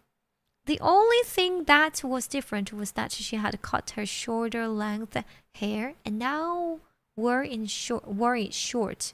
She noticed how pale my face was and seemed worried. What's wrong? Are you okay?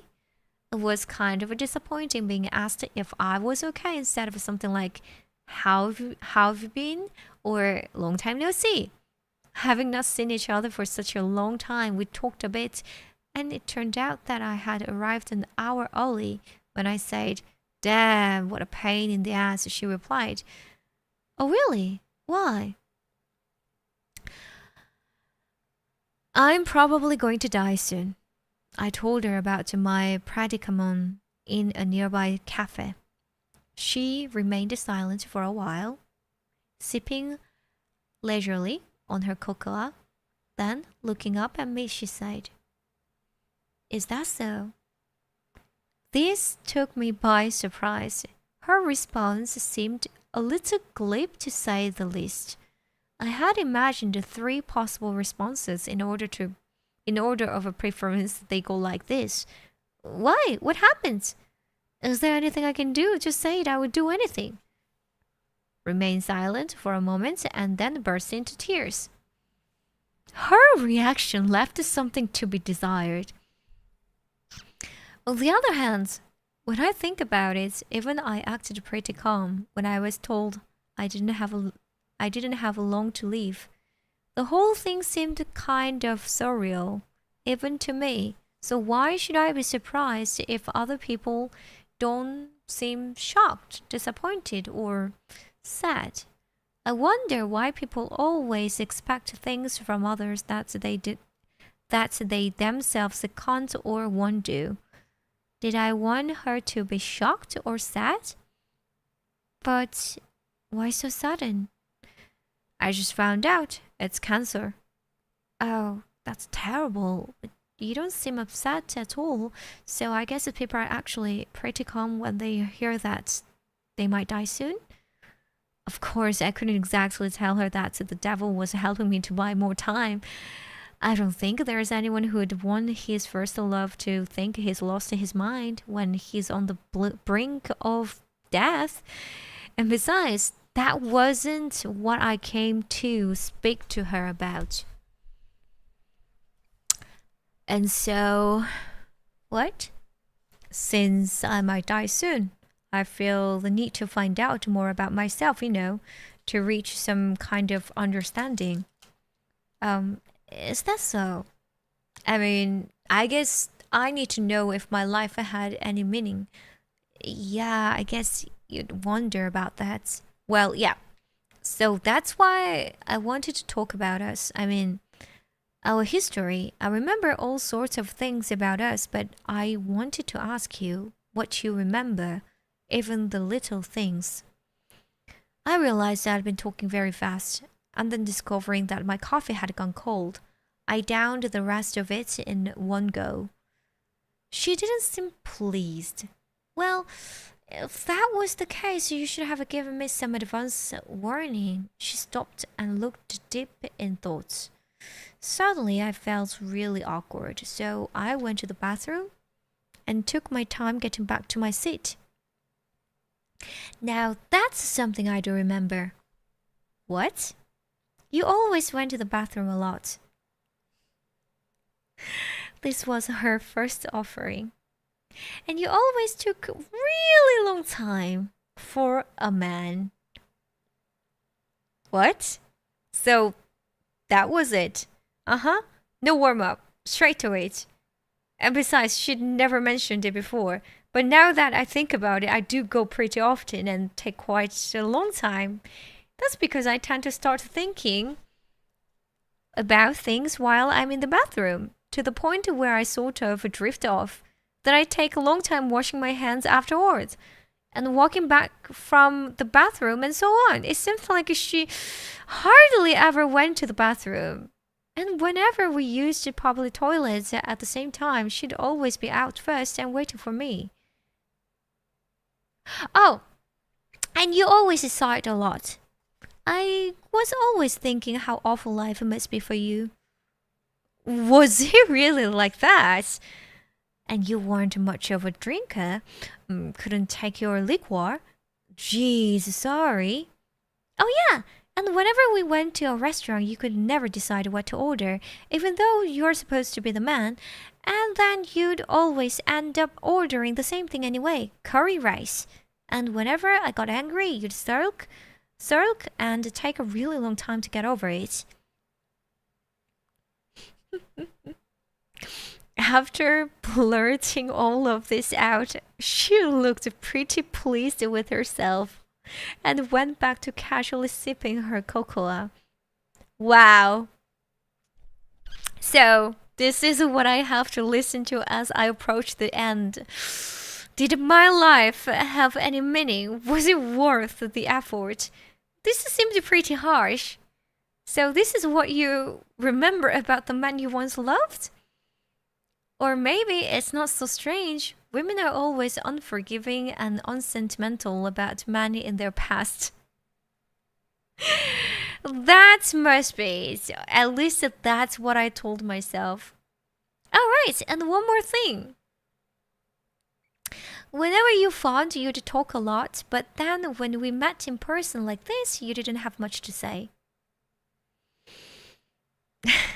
I will have to admit she was probably right there. In those days, we'd talk on the phone for 2 or 3 hours at a time.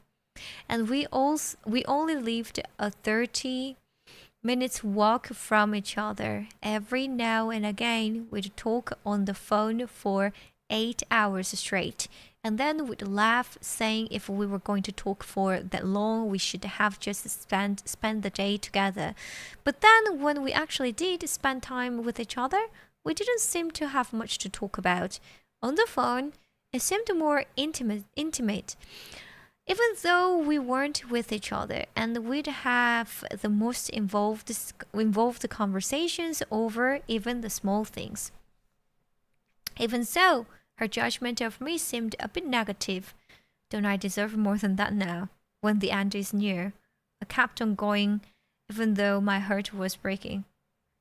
But then, you did stick around for more than 3 years. You put up with all of that. You can say that for sure, but... But what? I liked your phone calls. You used to talk so passionately about music and novels. It was as if the world has suddenly transformed. I liked you. I might have even loved you, even though you were incapable of talking about anything when we actually met. Yeah, you're right. The phone calls, it was the same for me. I remember how you'd talk about movies and how the whole world seemed to change just listening to your voice.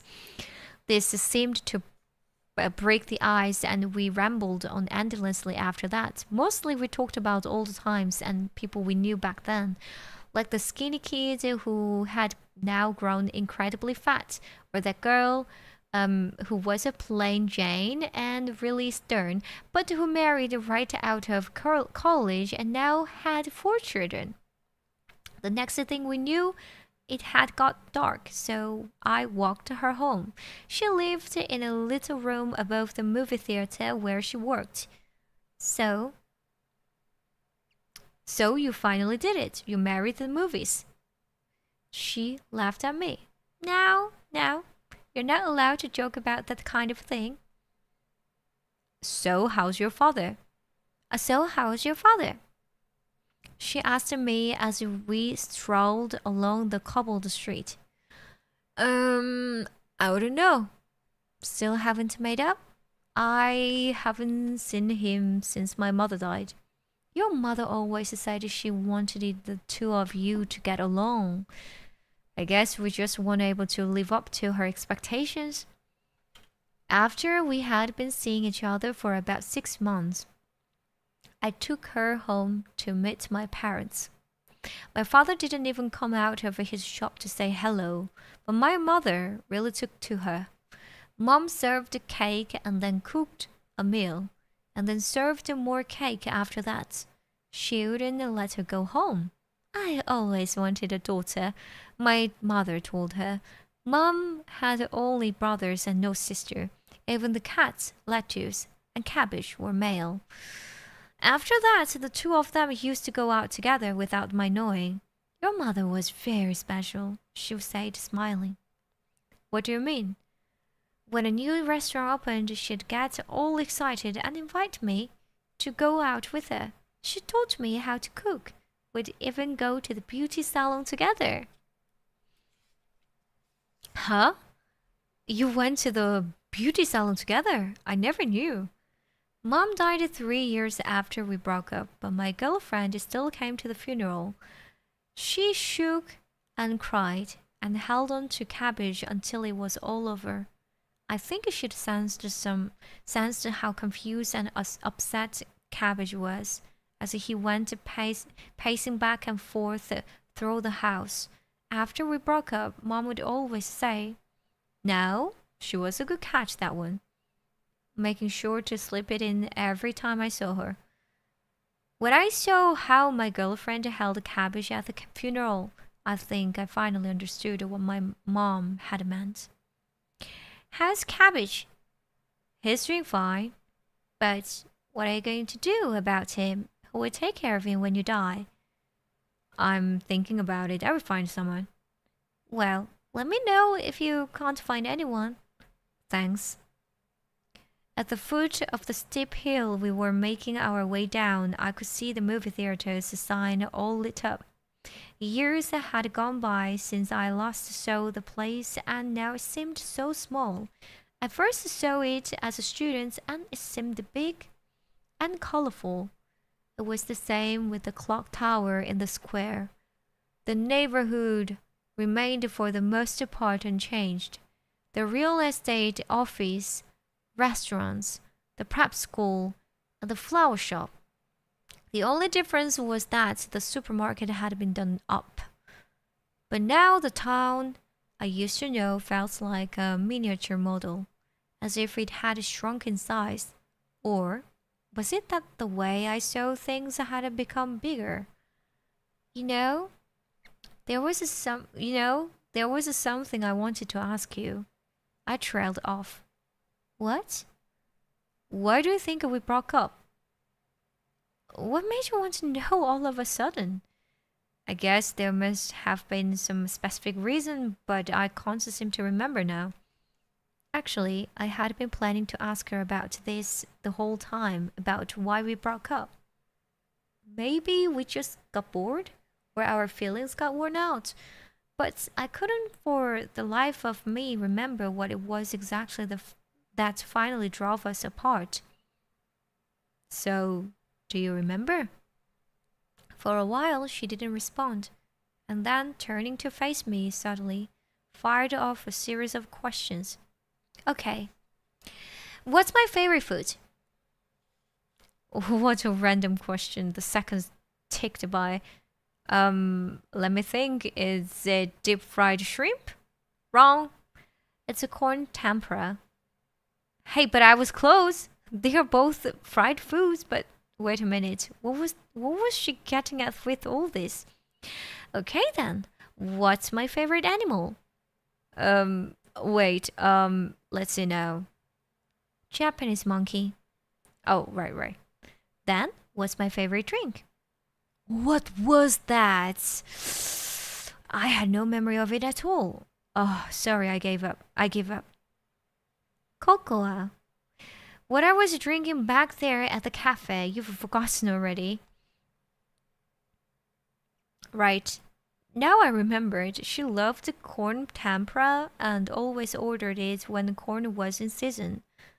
She used to say it was her favorite food in the whole wide world, and when we went to the zoo, she'd never stray far from the monkey enclosure, and she'd drink hot cocoa all the time, even in summer. It's not as if I've forgotten completely, I just couldn't remember at that precise moment. I suppose after we broke up, I had just shut away all my memories of her. Somewhere I heard that people forget in order to build memories. You have to forget in order to move on. But on the other hand, I just started to think. Now I was staring death in the face. I'd found myself remembering lots of trivial things. I guess people forget. It's more or less what I expected. It's the same with us breaking up. It's just one of those things. It's not worth trying to remember all the details. Was that it, really? Well, if you really want to know, I'd say that trip we took before graduation was the beginning of the end. You mean Buenos Aires? Wow, that takes me back. All of the dates we went on took place right in the confines of the small town. We never went further afield. We just did laps around town as if we were playing an endless game of Monopoly. And yet we were never bored. We'd meet at the library after class and go to a movie. And then we'd go to our usual cafe and talk. Later, we'd go to her place and have sex. Every once in a while, she'd pack lunch for us and would take the cable car to the spot with the best view in town and have a picnic. It wasn't much, but we were happy. It was all we needed. Thinking about it now, it's kind of hard to believe. But I suppose the size of this town was just right for us then. We went out for about 3 years, and we only went abroad once. Argentina, Buenos Aires. It was both our first and last trip together. At the time, we were both crazy about a film by a Hong Kong director set in Buenos Aires. So for our last long holiday as students, we decided to go there. We booked a flight on a cheap American airline with a connection part way through. We were permanently cold and the food was awful. After 26 hours of travel, we finally arrived in Buenos Aires.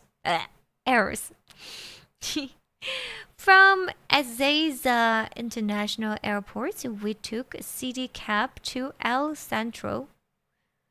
we checked into the hotel and headed straight to our room to bed. But we couldn't sleep. We didn't matter how tired we were. Our inner clocks were still on Japan time. We were on the other side of the world as well as in a different hemisphere. So we decided to go out and explore the city. The beautiful sound of someone playing the bandoneon echoed through the streets, and dancers who did the tango on the cobblestones. The sky hung low in Buenos Aires as we took in the sights. We headed for the famous old Recoleta cemetery and wandered around its labyrinthine labyrinthine passages, eventually finding the grave of Eva Peron. Later, we ate lunch in a cafe while listening to tango melodies played by an elderly, white-haired guitarist. Later in the day, we boarded a bus for La Boca, the old working-class district everyone talks about, with its colorful houses, street musicians, and other attractions. The journey took half an hour as the bus wound its way through the series of narrow streets. Then, the colors of the neighborhood came into view. The wooden houses painted sky blue and mustard yellow, emerald green and salmon pink. As we strolled around, the colors of the houses glowed in the setting sun, as if we were looking at the dolls' houses. When night fell, we went to watch a tango show at La Ventana in San Telmo. The heat of the dance took us to another world. We spent a couple of days strolling through the city, slightly drunk on the passion that hung in the air. Then we met Tom, who was staying at the same cheap hotel as us. He called himself Tom, but he was actually Japanese. He was a young man of 29 and had quit his job at a media company to travel around the world. In the evening, we'd go along with him to the local supermarket to buy wine, meat, and cheese, which we took back to the hotel and ate in the dining room. Night after night, we talked until late, so we ate and sipped our wine. Tom told us stories from his travels. He told us about the sacred cows in India, little boy Buddhist monks of Tibet, the blue mosque in Istanbul, and the white knights of Helsinki. He told us of seeing the ocean stretch on endlessly in Lisbon. Tom didn't hold back on the Argentina red wine and was soon stinking drunk, but he could still go on talking. There are so many cruel things in the world, but there are also just as many beautiful things. For us, after life in a small town, doing the same thing day after day, it was also new and fascinating. It was impossible to picture the things he described, but even so, Tom had no trouble relating to us, sometimes laughing, sometimes with tears in his eyes. There we were, the three of us on the other side of the world, talking on and on. Then finally, it was almost time for us to return to Japan, but Tom had suddenly disappeared. He hadn't turned up at the hotel after heading out for a day of sightseeing, as usual. We drank wine, as we always did, and waited for him, but he never came. The next day, we found out that Tom was dead.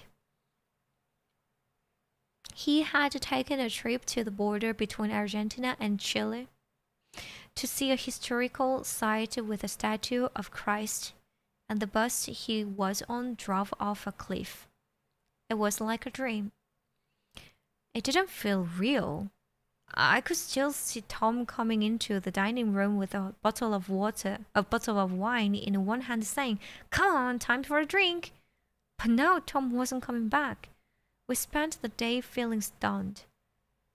On our last day, we visited Iguazu Falls. making the 30-minute journey from the nearest airport. We walked 2 hours until we got to the narrow crack in the Earth's surface they call the Devil's Throat. We'd seen it in the Hong Kong film that made us want to visit Argentina in the first place. It sits at the top of the largest waterfall in the world. Water rushed over the falls with such an unimaginable force. The magnificence of that place, its scale, it gave me a sense of the sheer violence nature is capable of. Then I noticed that my girlfriend was crying next to me. She raised her voice and screamed and cried, and no matter how loudly she yelled, her voice was drowned out by the deafening sound of the falls. It was then that it hit me, the real, tangible feeling that someone had died, of having lost someone you'd grown close to. Tom was dead. We'd never see him again. No more talking late into the night, drinking red wine and enjoying meals together. It was the first time the reality of death had really hit home for either of us. And so she started to cry there, in that place where it was so obvious just how powerless, how utterly helpless human beings are. She went on crying, and I couldn't do anything about it. I didn't know what to say. All I could do was stare blankly at the white, foamy water as it came down the falls and was swallowed by the great hole in the earth. We left Buenos Aires and returned to Japan via the same route. Again, it took ages. For the whole 26 hours that it took to get home, we never spoke one word to each other. Had we talked too much while we were in Buenos Aires? No, that's not what it was. We could just no longer find the words. It wasn't that we wouldn't talk. We just couldn't. We sat there right next to each other and couldn't explain what we were thinking or feeling. We couldn't speak. We were both in pain because a friend had died, but now we were at a loss for words. And as we sat there in silence for 26 hours, I think we both realized that that was the end. I mean, of us. We were so very over. How strange. We had both felt like we were meant to be together, and both of us had seen the end coming. I couldn't take the long hours of silence, so I started to read back through the travel guide. There were photographs of a massive mountain range. There was Mountain Aconcagua, located on the border between Argentina and Chile, the highest peak in South America. I turned the page and there was the figure of Christ, the Redeemer of the Andes, on top of a mountain, towering over the surrounding area. I wondered if Tom ever made it there, or whether he died before getting a chance to see it. I imagined Tom getting off the bus and gazing at the beautiful earth spread out below the mountain peaks. As he turns around, he notices the huge shadow of the cross and looks up to see the figure of Christ, arms open in a welcoming gesture. The sun hangs in the sky behind the statue, at shoulder height, silhouetting it brightly against the clear sky. And Tom squints as he stares up at this vision of light. I began to well up. It was too much, so I turned to look out of the window of the plane. Outside, I could see the ocean filled with icebergs stretching on and on into the distance. The setting sun gave the endless sea of ice a purple hue. It was so beautiful, it was almost cruel. 26 hours later, we were back in our little monopoly town. Okay, see you tomorrow. she shouted over her shoulder as she got off at her station and headed down the steep hill just as she always did. I saw her off, silently watching the figure with the perfect posture move gradually into the distance. A week later, we broke up. One short of 5 minutes phone call and it was done. Just like that. It was like filling out a change of address form or something at the local council office. A short, business-like conversation and it was all over. Over time, we had clocked up more than 1,000 hours in telephone conversations, and now all it took was 5 minutes to end the relationship that had been the basis of it all. The telephone made it easy for us to get in touch quickly, but in exchange, we missed out on the chance to get to know each other in a profound way, to become truly close. The phone did away with the time needed to develop real feelings and memories, and finally, what feelings there were just evaporated. My phone bill, which arrived without fail each month, would list a total of more than 20 hours worth of calls with a charge of 12,000 yen. I don't remember us ever talking about whether the cost of talking on the phone was worthy. I wonder how much I was paying per word. We could talk all we wanted over the phone, but that still didn't guarantee that we'd really have a deeper connection. And then, when we stepped out of the Monopoly game we'd been playing around our little college town and into the real world, we found out that the old rules, the only things that made our relationship possible in that particular time and place, no longer applied. In any case, the romance between us had been over for a while. For some reason, we'd carried on playing anyway, following all the rules. All it took was a few days in Buenos Aires to make it obvious to us that those rules had become meaningless. But one small morsel of pain remained, just one little regret, and that is the feeling that if we had just had our phones with us on that flight back to Japan, maybe, just maybe we could have talked about our feelings and wouldn't have had to break up. Monopoly was over, but maybe we could have tried a new game. This is how I pictured it. We are on the plane and God brings us phone. So I call her, even though she's sitting right by me, and start to speak. So, what are you thinking about? You go first. I'm sad. Me too. I was thinking about you. I was thinking about you too. So, what are we going to do? I don't know. What should we do? I just want to go home. Yeah, me too. So, what shall we do next? I don't know. Why don't we move in together? That might be a good idea. We can have coffee at home. And cocoa. If only we'd had telephones with us then. We could have talked on the phone during the whole flight back to Japan, not about anything special, necessarily. Just talking would have been enough, so the other would know someone cared. It would have been nice to have taken the time to listen to what the other was feeling, if only. I still remember the faint smile she gave me when we said goodbye at the station near her house. The smile became a small wound that opened somewhere in the back of my brain. It acted up on the rainy days like an old football injury.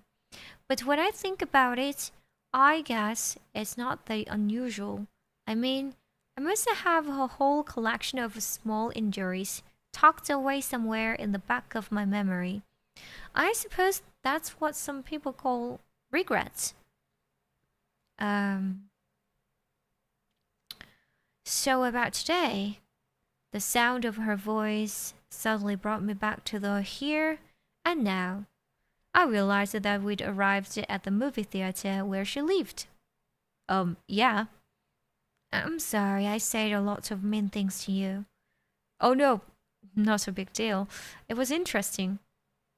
But you remember, right? We made a promise. Huh? As usual, I had forgotten what she said.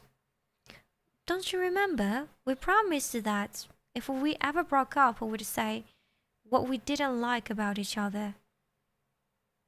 That's right. We had made a deal. We had made a deal. We promised that we'd admit all the things we didn't like about each other if we ever broke up. We thought that way we'd learn something about love, about being in a relationship. The lover is the eternal teacher. I'm pretty sure I used that exact words without any irony. At the time, she said she couldn't imagine ever breaking up with me. I felt the same way. So, I told you everything I didn't like about you just so you'd know before you die. She was clearly enjoying this. She let out a little laugh. Thanks for keeping your promise, even though it's not exactly what I want to hear when I'm on the brink of death. I laughed too.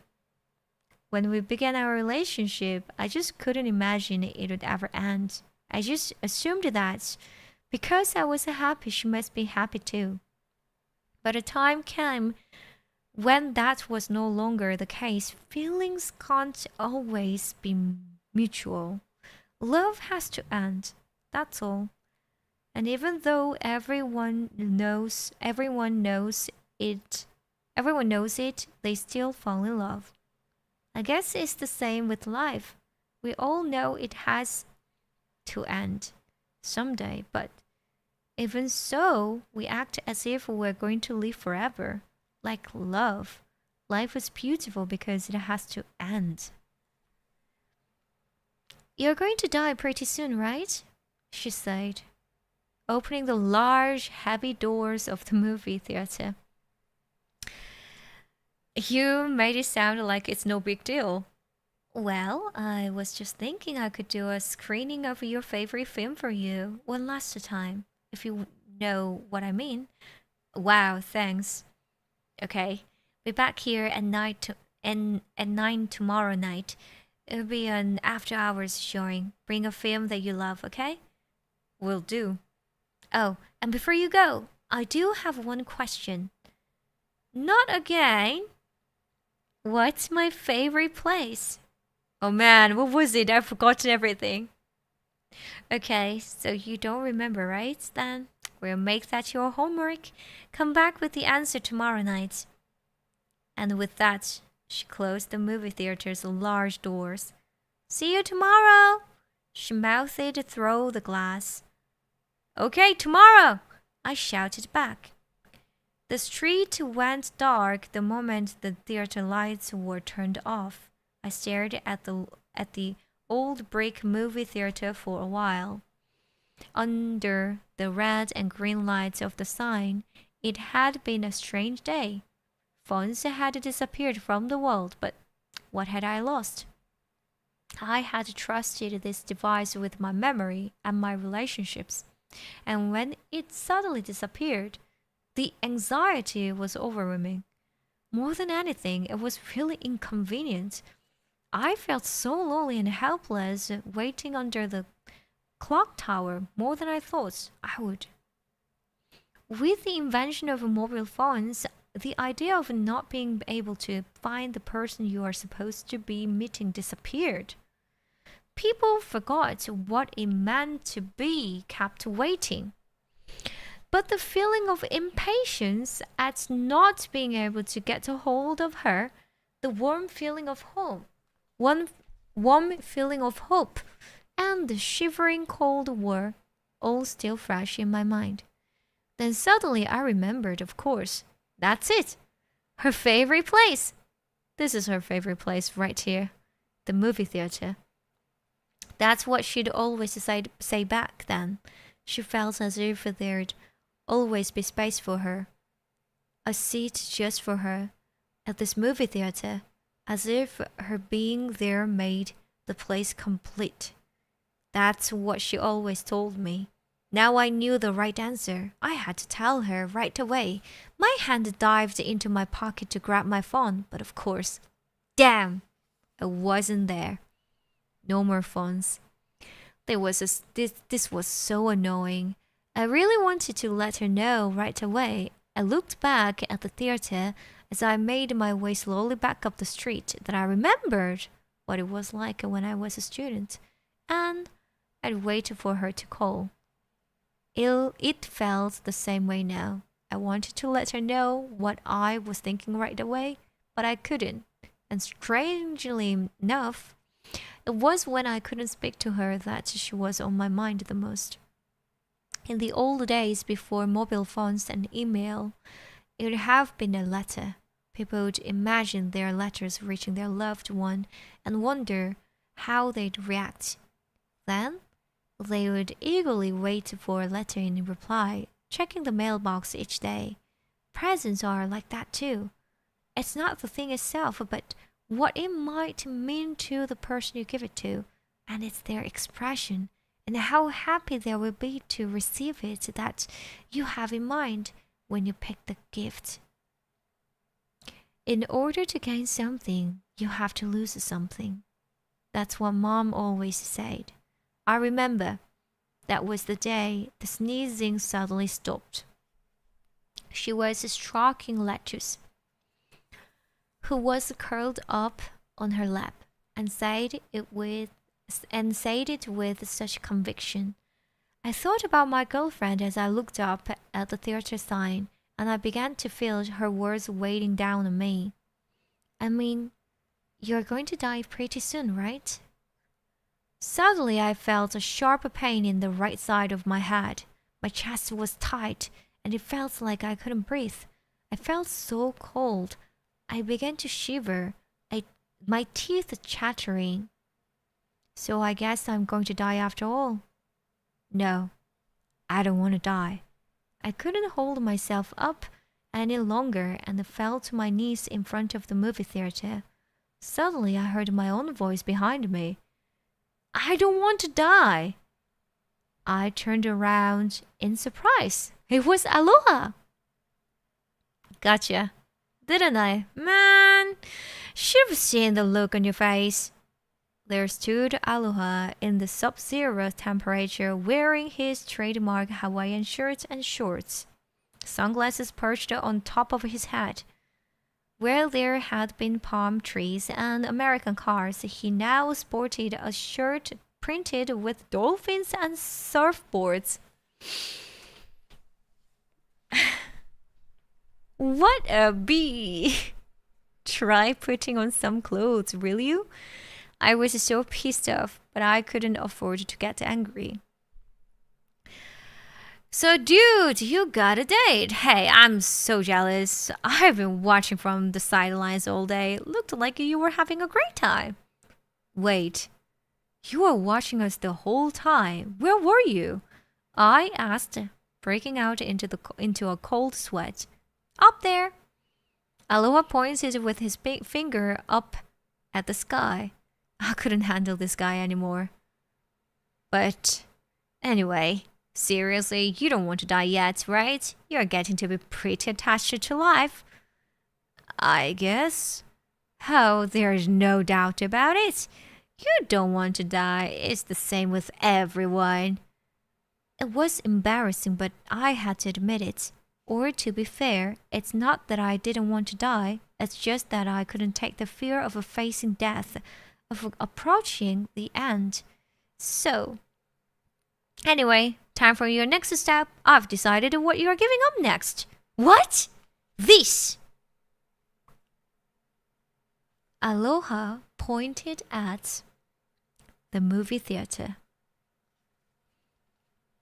So how about it? We get rid of movies in exchange for your life. Movies? I said under my breath, gazing up at the movie theater, my vision getting fuzzier. I think of all the times I went to the movies with my girlfriend and the endless films we saw together. Various scenes float Before my eyes, a crown, a horse, clowns, a spaceship, and a silk hat, a machine gun, the vision of a naked woman.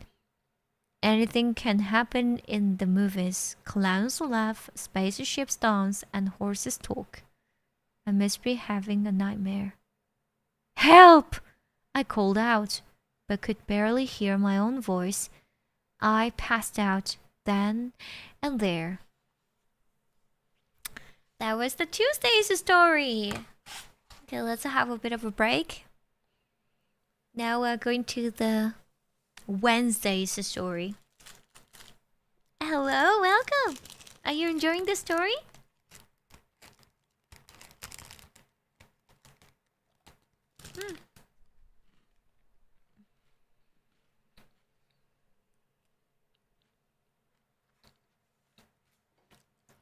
Are you enjoying the story? The story is good, right?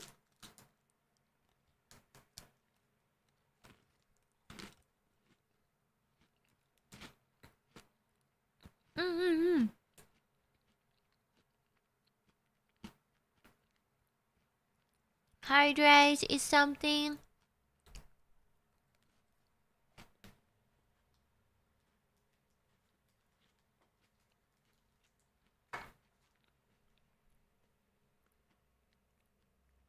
Yeah? I cannot believe that there's no movie. That means no more movie night with my aliens. Oh my god. That's shocking. What he chose is movies now. Don't do it, but it's not me who can decide. They decided.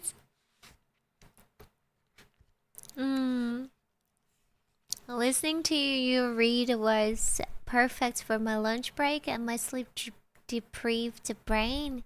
Yeah, it's like a bit semi-ASMR. It's a semi-ASMR, yeah. No fun? Now no okay, fun was okay-ish, but movies, wow, getting worse and worse. I wonder what's gonna happen. Are you ready? Let's go to the Wednesday story. We start now.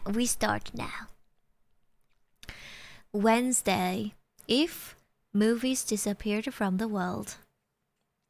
In my dream, the man says, "Life is a tragedy when seen in close-up, but a comedy in long shot." The little tramp wears a silk hat and an oversized suit, twirling his walking stick as he approaches. I've always been moved by these words. When I first heard them, and even more so now, I want to tell him how important they are to me, but I can't get the words out. The little man continues. There's something just as inevitable as death, and that's life. Yes, I get it. For the first time I understand the significance of these words. Now that I'm so close to death, life and death have the same weight. My problem is just that for me the scales are starting to tip more towards the latter. Until now, I've been living as best I could, and I don't think I was doing too badly. But now, all I seem to have left is regrets. It feels like my life is gradually being crushed by the overwhelming weight of death. The man in the suit seems to know what I'm thinking and comes over, stroking his little toothbrush mustache.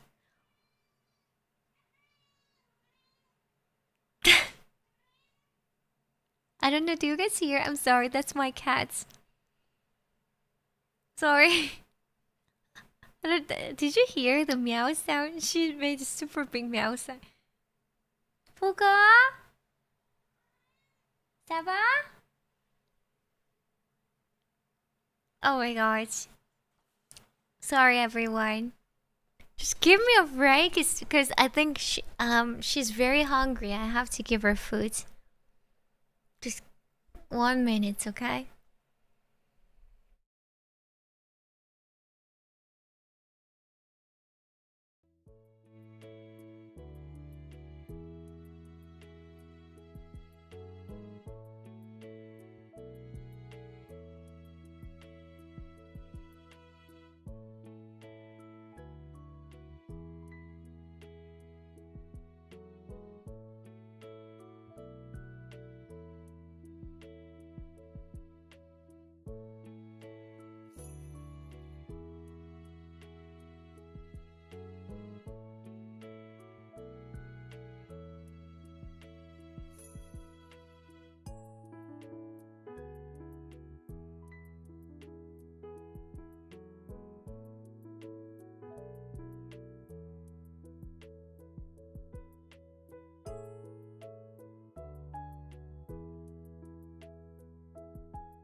Okay, I'm back.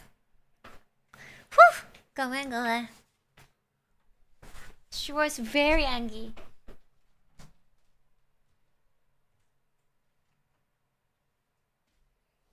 She was like, Mom, you're reading a book about a cat, but you don't give me food. What the freak? Okay. I will continue.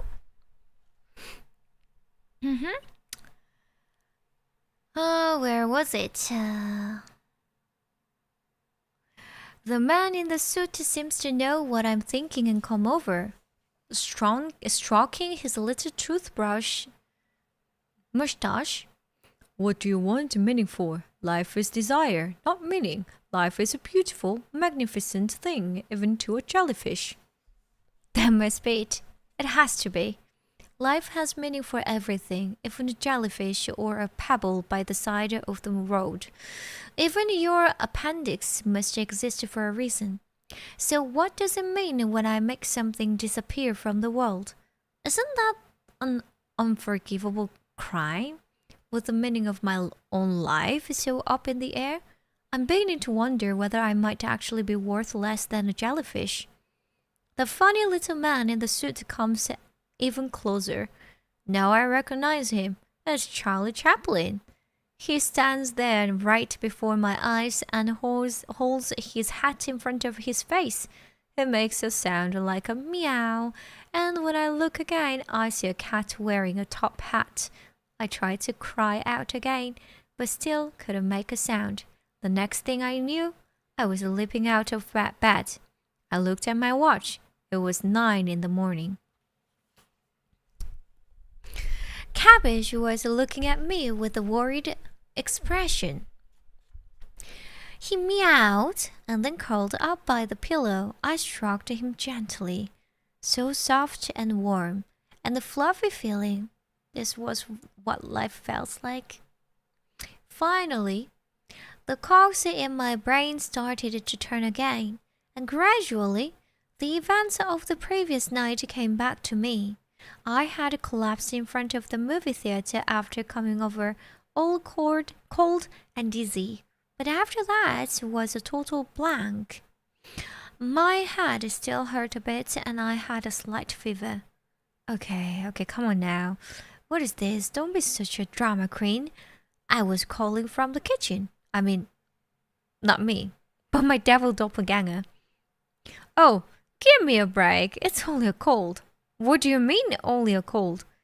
Aloha's red shirt was so gaudy it hurt my eyes.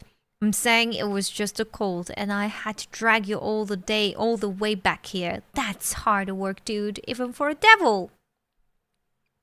Aloha poured some hot water into a mug, added honey and lemon, and began stirring.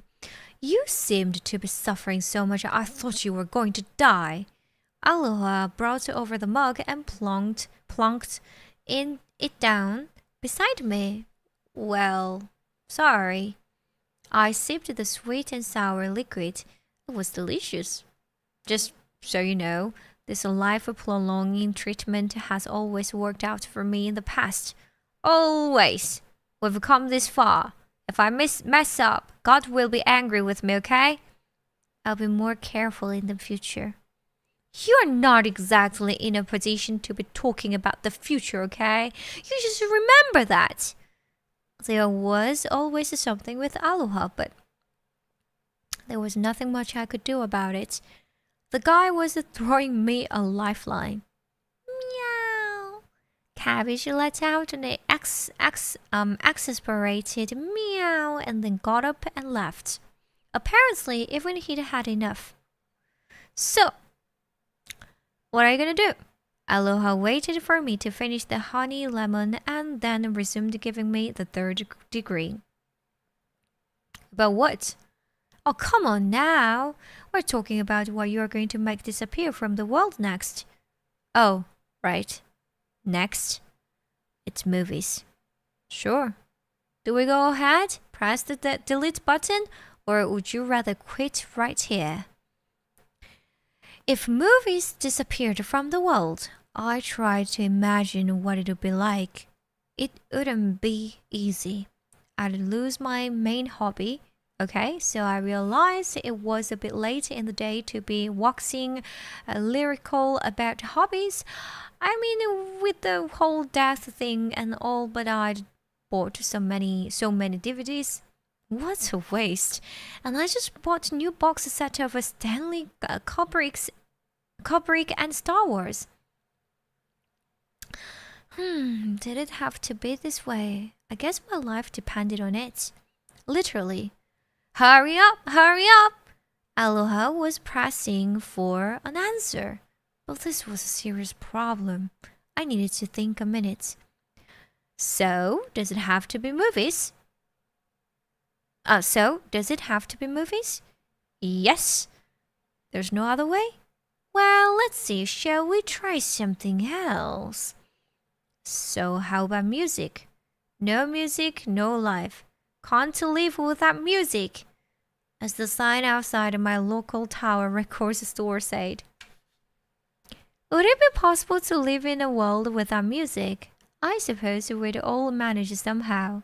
All those rainy days holed up in my room listening to Chopin chopping, I guess I could do without it. It might still be the same. There'd be other things to find comfort in. But what would a sunny day be like without Bob Marley? Not quite the same, but I guess I'd manage. The almost unbearable high I get from listening to the Beatles while speeding along on my bike. It's my background music at work while I'm delivering the mail, but I guess I'd get by. And then listening to Bill Evans on the way, walking home in the dark. Giving that up would be painful, but I guess I'd manage without it. Conclusion 1. No music? Yes, life. I'd go on living even without music, though it would be sad. No coffee, no life. No comics, no life. Okay, just thoughts. I'd throw these in for comparison. Let's say there's no more coffee or comics. Life would go on. I'm sure I could live without Starbucks cafe lattes and comics. It would be hard, but I could do it without Akira, Doraemon, and Slam Dunk if it meant my life. Look, I will level with you. I didn't want to give up anything, definitely not my collection of anime figures or my limited edition trainers, but it's the same as, say, getting rid of hats or Pepsi or Haagen-Dazs ice cream. I wouldn't like it, but it's not like I'd die without them. I'd give them all up in a second in exchange for my life. So, I'd try to giving up everything only in my imagination for practice. Conclusion 2. Basically, all human beings really need to survive is food, water, and shelter. In other words, pretty much everything in this world, everything in the human world that human made, is pretty unnecessary. Okay to have around, but we could do without. I've had a thing for movies my whole life. So the question is, if all movies disappeared, would it feel like a part of me had gone too? There is a difference between knowing the path and walking the path. That's a line from The Matrix. It seems to me that the idea of something disappearing from the world and what that would really be like are two totally different things. It's not only about something suddenly not being there, there's something else that can't be measured. It's a real loss, something deeply human that can't be expressed by counting things. It's so small you can miss it, but without anyone noticing, our lives are changed completely. More than anything, it made my heart ache. My girlfriend who loves movies so much. Well, ex-girlfriend. Everyone around the world who loves movies. If I robbed all of their all of these people of something that matters so much to them, I would be committing a crime. And that kind of a guilt would be a heavy thing to carry around. But then again, what about my own existence? It was either me or movies. Ultimately, my life, which was now hanging by a thread, was non-negotiable.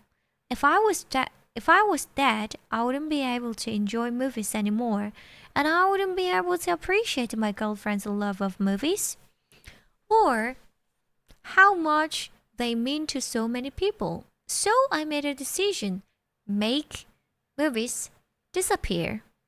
The main character in a movie I saw put it this way: there are lots of people in this world who want to sell their souls to the devil. The problem is there isn't a devil around who's willing to buy. But actually they got it wrong. In my case, a devil who wanted to buy my soul really did appear before me. Obviously, I never dreamed that the devil himself would ever actually appear. So, it looks like you've made your decision. He seemed pretty cheerful. At least Aloha, who I could only assume was the real devil, was grinning as he spoke. Yes. Okay, you know the rules. You got to see one last film, just one now. Take your pick. Right. I got to choose one last film. But there are so many. It was too much for me. I couldn't choose. I will give you one last showing of your favorite movie. I will give you one last showing of your favorite film right here. I will even watch it with you. I remembered my girlfriend's parting words from last night. It's almost as if she knew what was coming. Anyway, out of all the movies I loved, I had to pick which one would be the last I ever saw. That's not an easy thing to do. Should I choose from all the films I've seen before, or something I haven't seen yet? I had read magazine articles and seen TV shows where everyone is faced with a question like, what did you have for your last meal? Or what did you take with you to a desert island? But I never imagined that someday I would be faced with the same kind of choice. It felt impossible. But in my case, turning Aloha down wasn't really an option. I mean, it was do or die. Can't decide, huh? I get it. And I'm not surprised. You really do like movies, don't you? I really do. Well, if that's the case, I will give you half a day to decide the last movie of your life.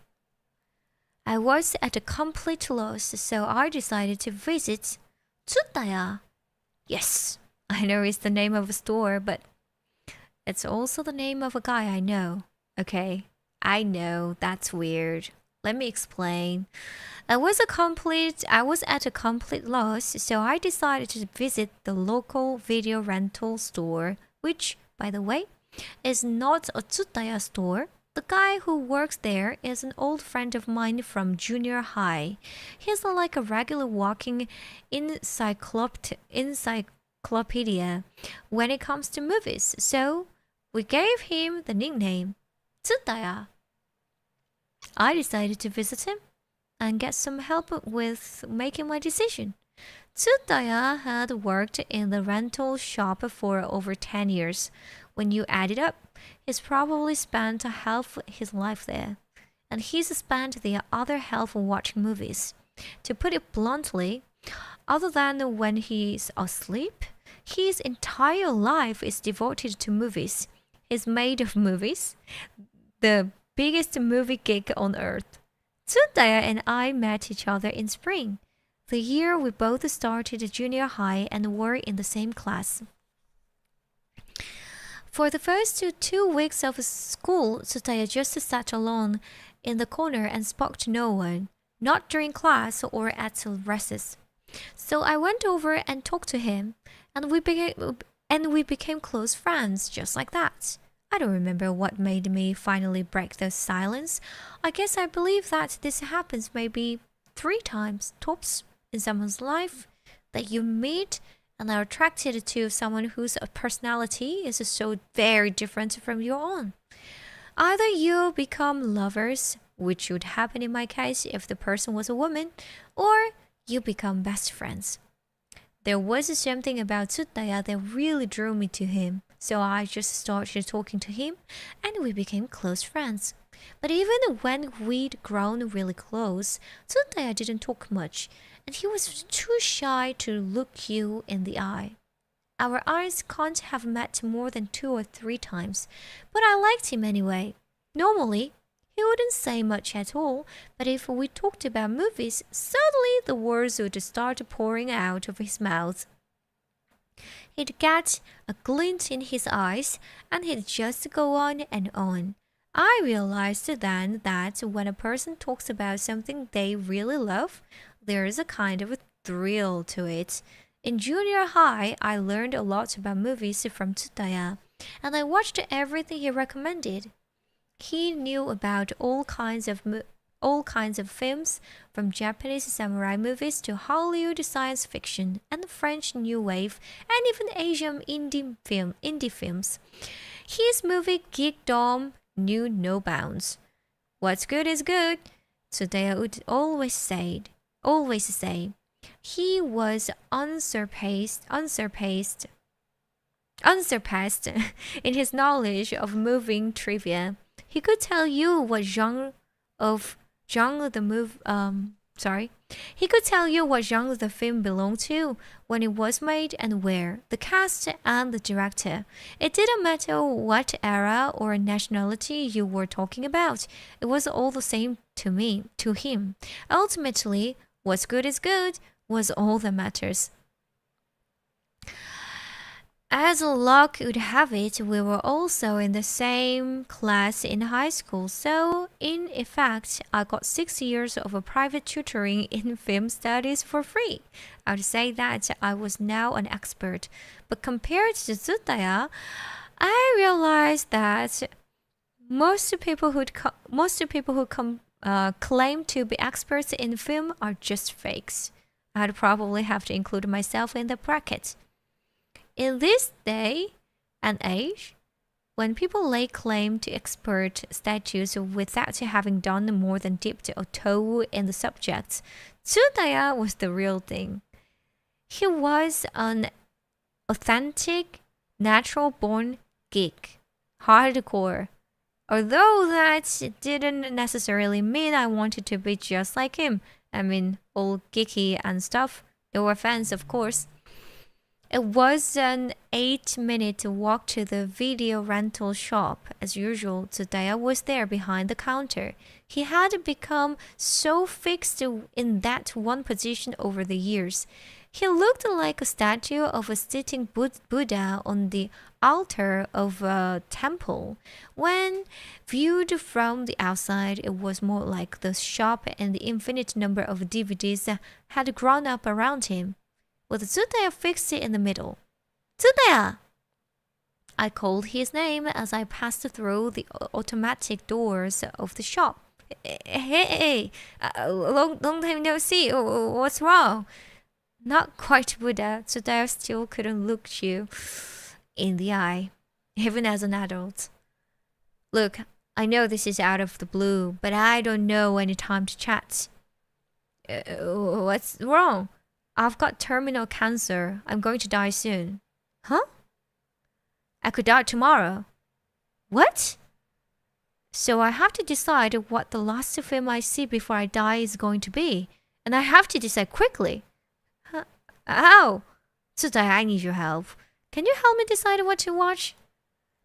I could tell by 𝓪Welcome's expression that being given such a responsibility out of the blue had left him at a bit of a loss. Sorry, 𝓪Welcome, I realize this is all quite sudden. Really? Yes, really. It's a shame, but that's the way it goes. 𝓪Welcome screwed his eyes shut. He looked like he might be grief-stricken, or maybe just trying to think. He let out a deep breath and opened his eyes. He got up from behind the counter and wandered through the maze of shelves. 𝓪Welcome had always been that way. If someone needed help, he got to work quickly and did whatever was needed without asking why. We both scanned the shelves full of DVDs and Blu-rays. A never-ending succession of movies passed before my eyes. Realizing this would be the last time I ever watched a film, I found myself remembering scene after scene, line after line from my favorites. Everything that happens in life can happen in a show. So sings Jack Buchanan in the Bandwagon. But really, could everything that had happened to me lately happen in a movie? One day, I'm diagnosed with terminal cancer with no warning and told I don't have long left. Then the devil himself appears, wearing a Hawaiian shirt, promising to make things disappear from the world one by one in exchange for granting me one more day of life. It just doesn't work. It's too fantastical. Life is stranger than fiction. 𝓪Welcome was wandering around the section devoted to westerns. With the great power comes great responsibility. Peter Parker reminds himself in Spider-Man, having developed superpowers. Maybe it was the same for me. I had been making things disappear from the world in exchange for my life, which was a pretty big responsibility as well as a risk, and a stressful dilemma to have. Come to think of it, having signed on the dotted line with the devil, I was beginning to understand just what Spider-Man must have gone through. What should I do? I was none the wiser, but maybe movies could offer some moral support. May the Force be with you. Thank you, Star Wars, and to you, the Jedi Knights. I'll be back. The Terminator, I know how you feel. I want to come back. I want to come back too. I'm the king of the world. Oh, DiCaprio, come on, man, calm down. Life is beautiful. Now that is a load of rubbish. Suddenly, a voice from behind me. Don't think, feel. I'd become completely absorbed by my own miserable thoughts when suddenly 𝓪Welcome turned to me and spoke. In his hands, he held a copy of Enter the Dragon. Don't think, feel. 𝓪Welcome cried out again.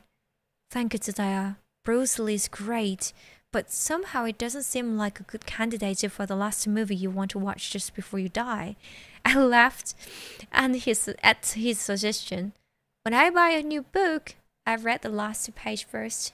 That way, in case I die before I finish, I know how it ends. So says Billy Crystal in When Harry Met Sally. Standing there looking at the shelves just made it impossible to ignore the fact that I was going to die before I had the chance to see them all. I couldn't help but think of all the movies I hadn't seen, all the meals I hadn't eaten, and all the music I hadn't heard. When you think about it, it's the future you will never get to see that you regret missing the most when you die. I realize it's strange to use the word regret about things that haven't happened yet, but I couldn't help thinking something along the line of, if only I would be alive. It's a strange idea, although really, when it comes down to it, none of these things matter. In the end, like all the movies I was about to make disappear completely. Eventually, we ended up at the shelf that held Chaplin's entire back catalogue. I found I was whispering to myself, life is a tragedy when seen in close-up, but a comedy in long shots. The dream I'd had earlier that morning came back to me. That's from Limelight, right? So that I missed nothing. In Limelight, the little tramp, played by Charlie Chaplin tries to stop a ballet dancer whose hopes have been dashed from committing suicide. He tells the dancer, life is a beautiful, magnificent thing, even to a jellyfish. He was right. Even jellyfish are here for a reason. They have meaning. And if that's the case, then movies and music, coffee, and pretty much everything else must have some kind of meaning too. Once you start down that path, then even all those unnecessary things turn out to be important for some reason or another. If you are trying to separate out the countless meaningless things in the world from everything, you will eventually have to make a judgment about human beings, about our existence. In my case, I suppose it's all the movies I've seen and the memories I have of them that give my life meaning. They've made me who I am. To live means to cry and shout, to love, to do silly things, to feel sadness and joy, to even experience horrible, frightening things, and to laugh. Beautiful songs, beautiful scenery, feeling nauseous, people singing, planes flying across the sky, the thundering hooves of horses, mouth-watering pancakes, the endless darkness of space, cowboys firing their pistols at dawn. And next to all the movies that play on a loop inside me, sit the images of friends, lovers, the family who were with me when I watched them.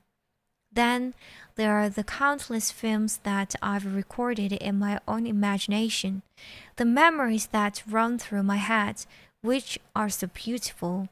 They bring tears to my eyes. I've been stringing together the movies that I've seen, like Rosary Beads. All human hope and disappointment is held together by a thread. It doesn't take much to see that all life's coincidences eventually add up to one big inevitability. So I guess that's all, right? 𝓆Welcome put limelight in a bag and handed it to me. Thanks. I don't know what's going to happen now, but 𝓆Welcome started to choke up and couldn't get any more out. What's wrong? 𝓆Welcome hung his head and began to cry.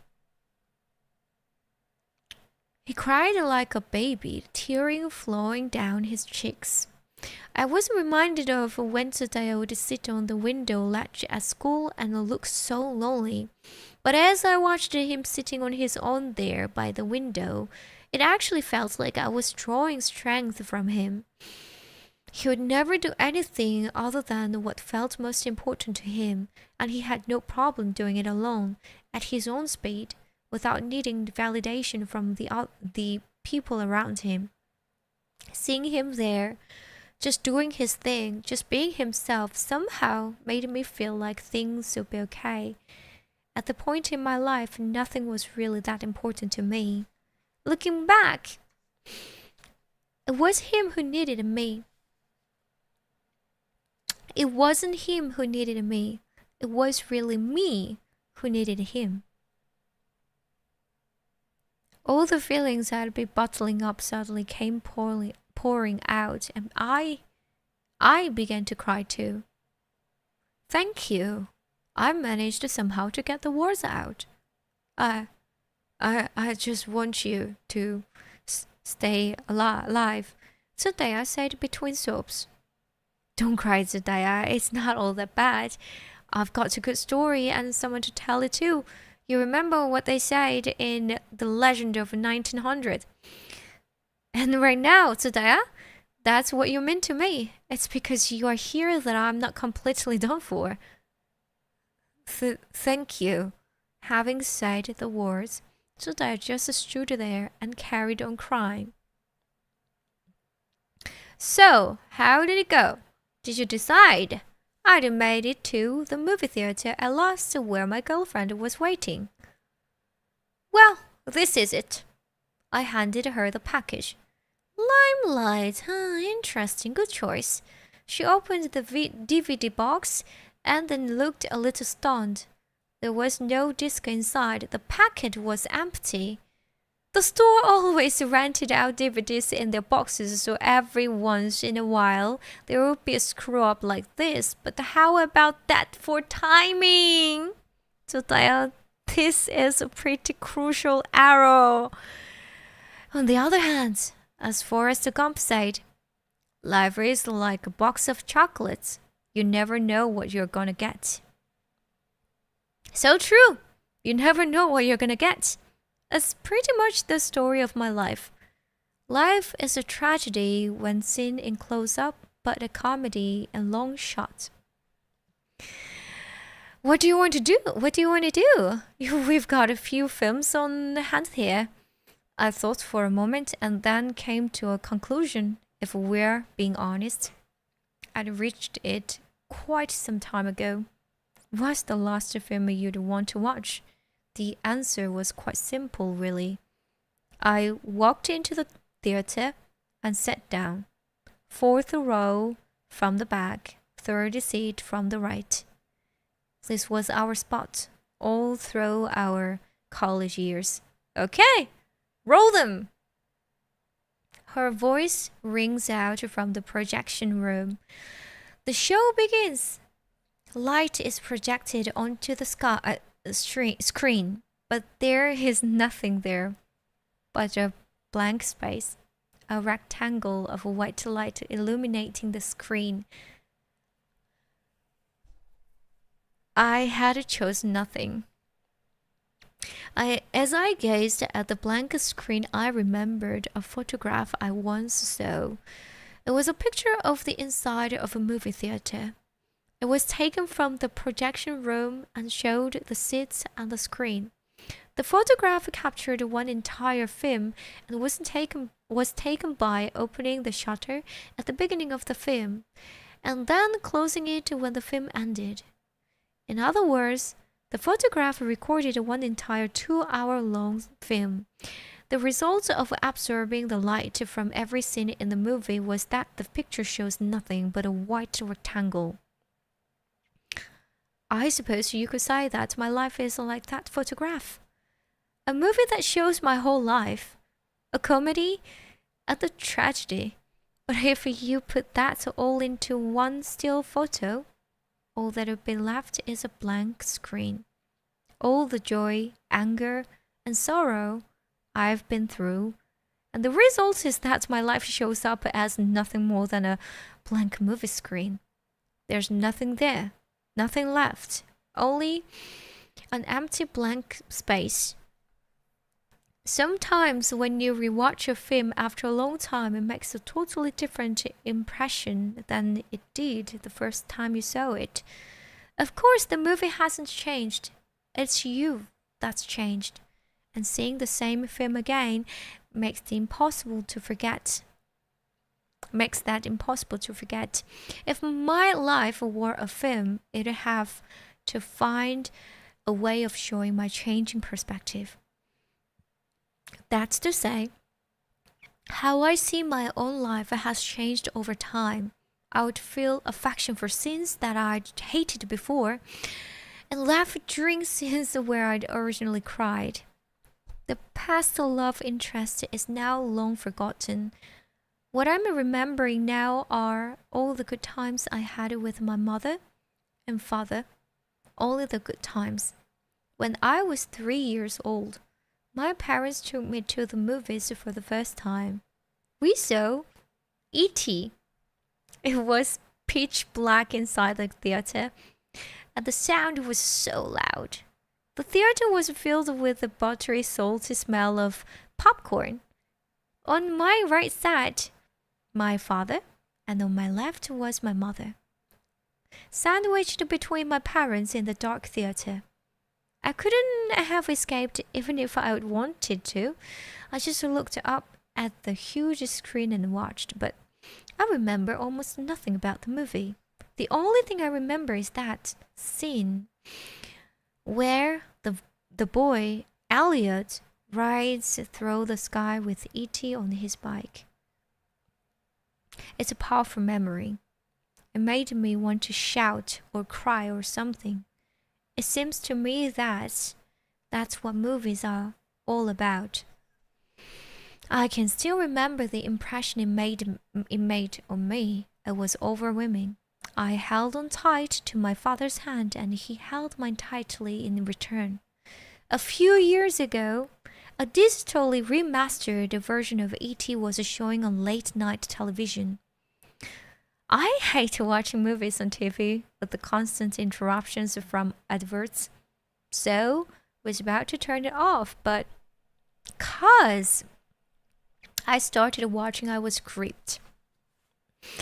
About 25 years had gone by since I first saw the film, but I still found myself as moved by the same scenes as I had been as a child. I couldn't stop myself from crying, but that still doesn't mean that the experience was exactly the same as it had been when I was 3. For one thing, 25 years later, I knew I'd never fly through the air like they do in the movie. And it's been years since I spoke to my father, who back then was sitting next to me holding my hand tightly. Meanwhile, my mother, who sat on my left in theater, is no longer of this world. So I suppose I know 2 things I didn't know then. I can't fly, and what I had then has gone forever. What did I gain by growing up, and what did I lose? I can never resurrect that thought. Resurrect the thoughts and the feelings I had in the past. When I think about that, I feel a wave of sadness so strong that the tears won't stop. Sitting alone in the movie theater staring at the blank screen, I started to think, if my life were a movie, what kind of a movie would it be? Would it be a comedy, a thriller, or maybe more of a drama? Whatever it would be, it definitely wouldn't be a romantic comedy. Toward the end of his life, Charlie Chaplin said something along the lines of, I may not have been able to produce a masterpiece, but I made people laugh. They can't be all that bad, can it? And Fellini said, talking about dreams is like talking about movies, since the cinema uses the language of dreams. They created masterpieces, made people laugh, gave them dreams and memories. But the more I thought about it, the more I realized that my life just didn't lend itself to being adapted for that big screen. As I stared at the blank screen, I tried to imagine what it would be like. I am the director. Then there is the film crew and the cast, made up of my family, friends, and the former lovers. The opening scene is set 30 years ago when I am born. There is my infant self and my parents smiling down at me. Relatives gather around and old take turns holding the new baby, squeezing its hands and pinching its cheeks. Soon the new baby learns to turn over, crawl, then stand up on its own. And before you know, it begins to walk, subject to all the same hopes and fears of all new parents. My mother and the father take to their roles with gusto, feeding, clothing, and frantically playing with the baby. Is it possible to imagine a healthier and more normal start in life?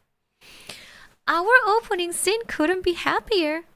Then, as anger, tears, and laughter flit across the screen, I gradually grow up.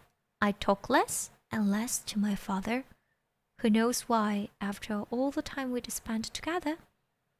I've never figured it out. Then one day, a cat arrives in our home. Its name is Lettuce. There are lots of happy times between Mom, Lettuce, and me.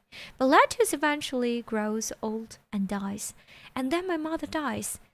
cut to the most tragic scene in the film. So Cabbage and I are left behind.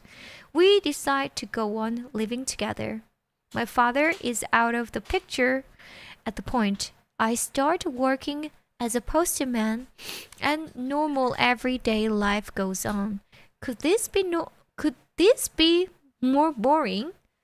Scene after scene of a mundane detail, line after line of trivial dialogue. What a low-budget movie. And on top of all that, the star of the show, me, doesn't show any sign of having a goal in life or values of any kind. He's an empathetic guy,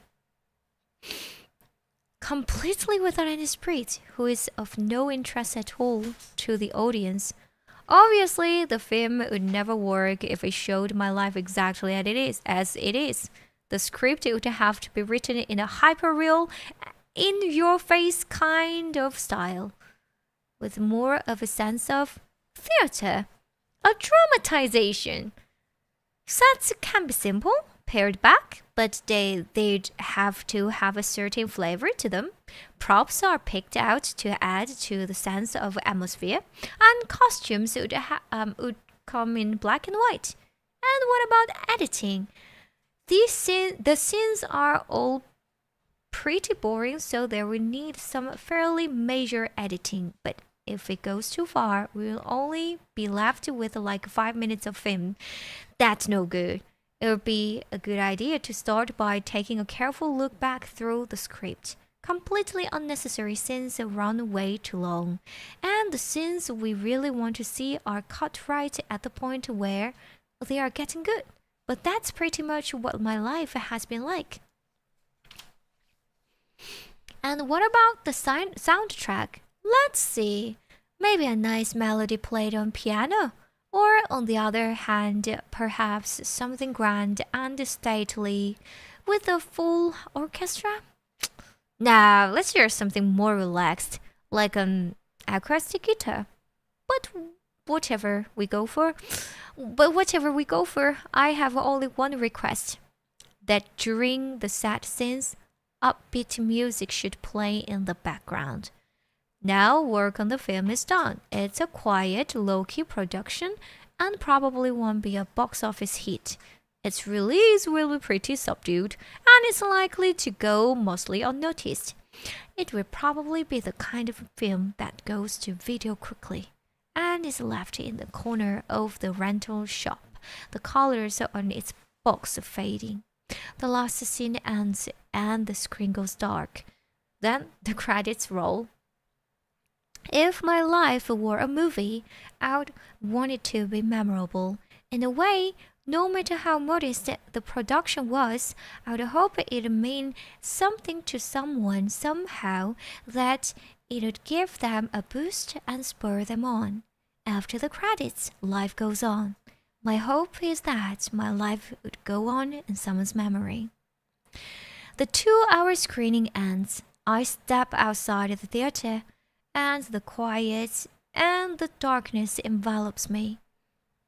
Do you feel sad? She said, as we left the theater.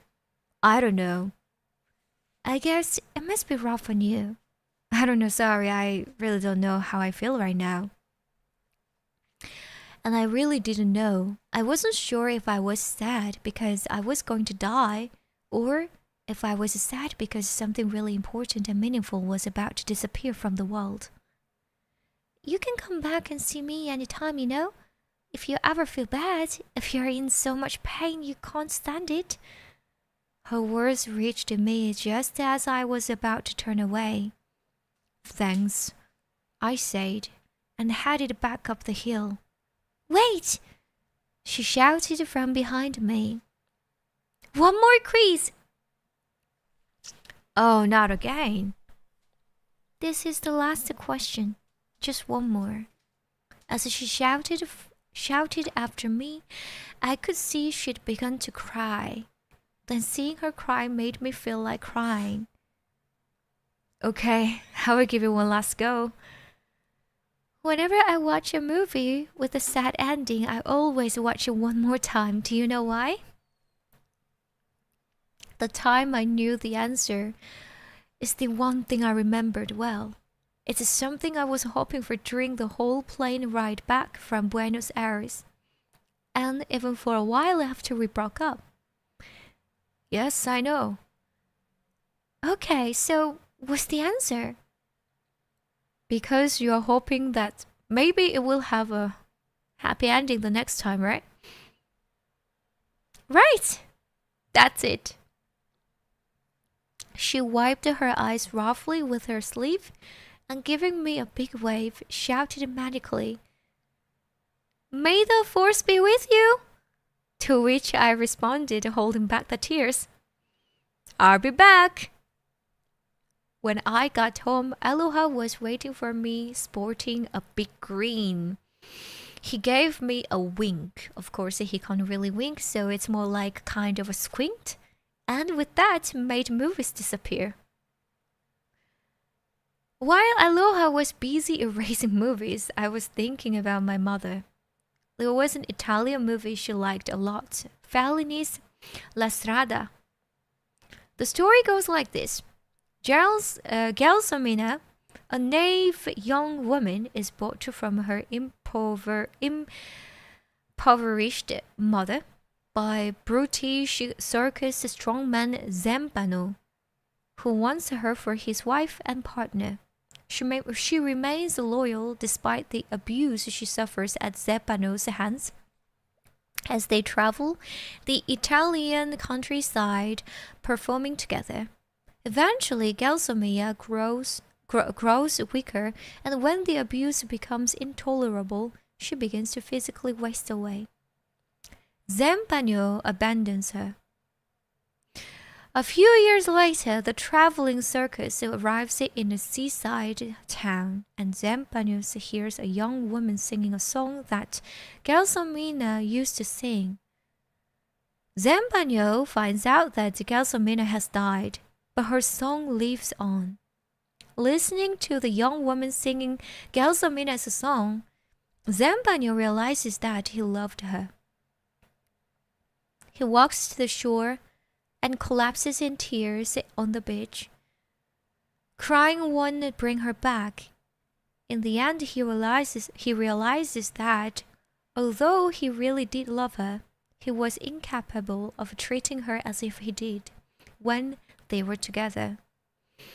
You only realize what the really important things are when you've lost them. That's what my mother would say when she watched this film. It seems like the same thing was happening with me now. I was genuinely sad now that I'd actually lost movies. I knew I would miss them. I know it was stupid, but it was only when I realized that the movies were really gone that it hit me how much they've helped me emotionally and how much they'd had to do with making me who I was, but my life was more important. The devil picked that moment to announce in his usual cheerful manner the next item he'd make disappear. I couldn't think about anything anymore, so I said yes just like that. At the point, the thoughts that it could happen to Cabbage had never crossed my mind. Wow. Okay. Another chapter and it's oof. Drink some water, everyone. Oh, did I get a raise? Thank you. I don't know who gave me a raise. I wasn't reading. But thank you so much. Thank you. Hello, everyone. My name is Arial Yuriko. I'm your one and only polyglot angel VTuber, idol angel VTuber. Thank you, thank you, thank you. Oh, water time. Yes, it's water time. Wow. I almost cried because, wow, that was huge. That was too heavy. Ah, that was too heavy. Really heavy. Whew. Ah, that was too heavy, really. Don't forget to subscribe, like, and leave a comment, everyone.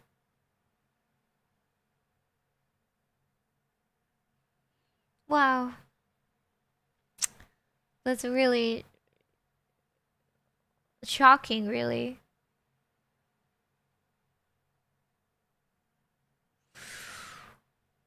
It was very heavy, yeah. It was very, very, very heavy. Wow. I don't know. I actually almost too much indulged in um myself into the story. I was like I was dead. I was too much into it. Wow. Wow, wow, wow, wow. Was it Celestia? Ooh, thank you, Celestia. Thank you, arigato. Arigato, arigato. Ooh, I was so much into the story. ごめんね.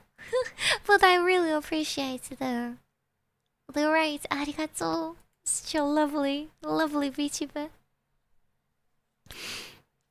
Okay, are you ready for the... Now we are going to Thursday. Very thought-provoking. Makes me think of the past a lot. Me too, a lot of weeks.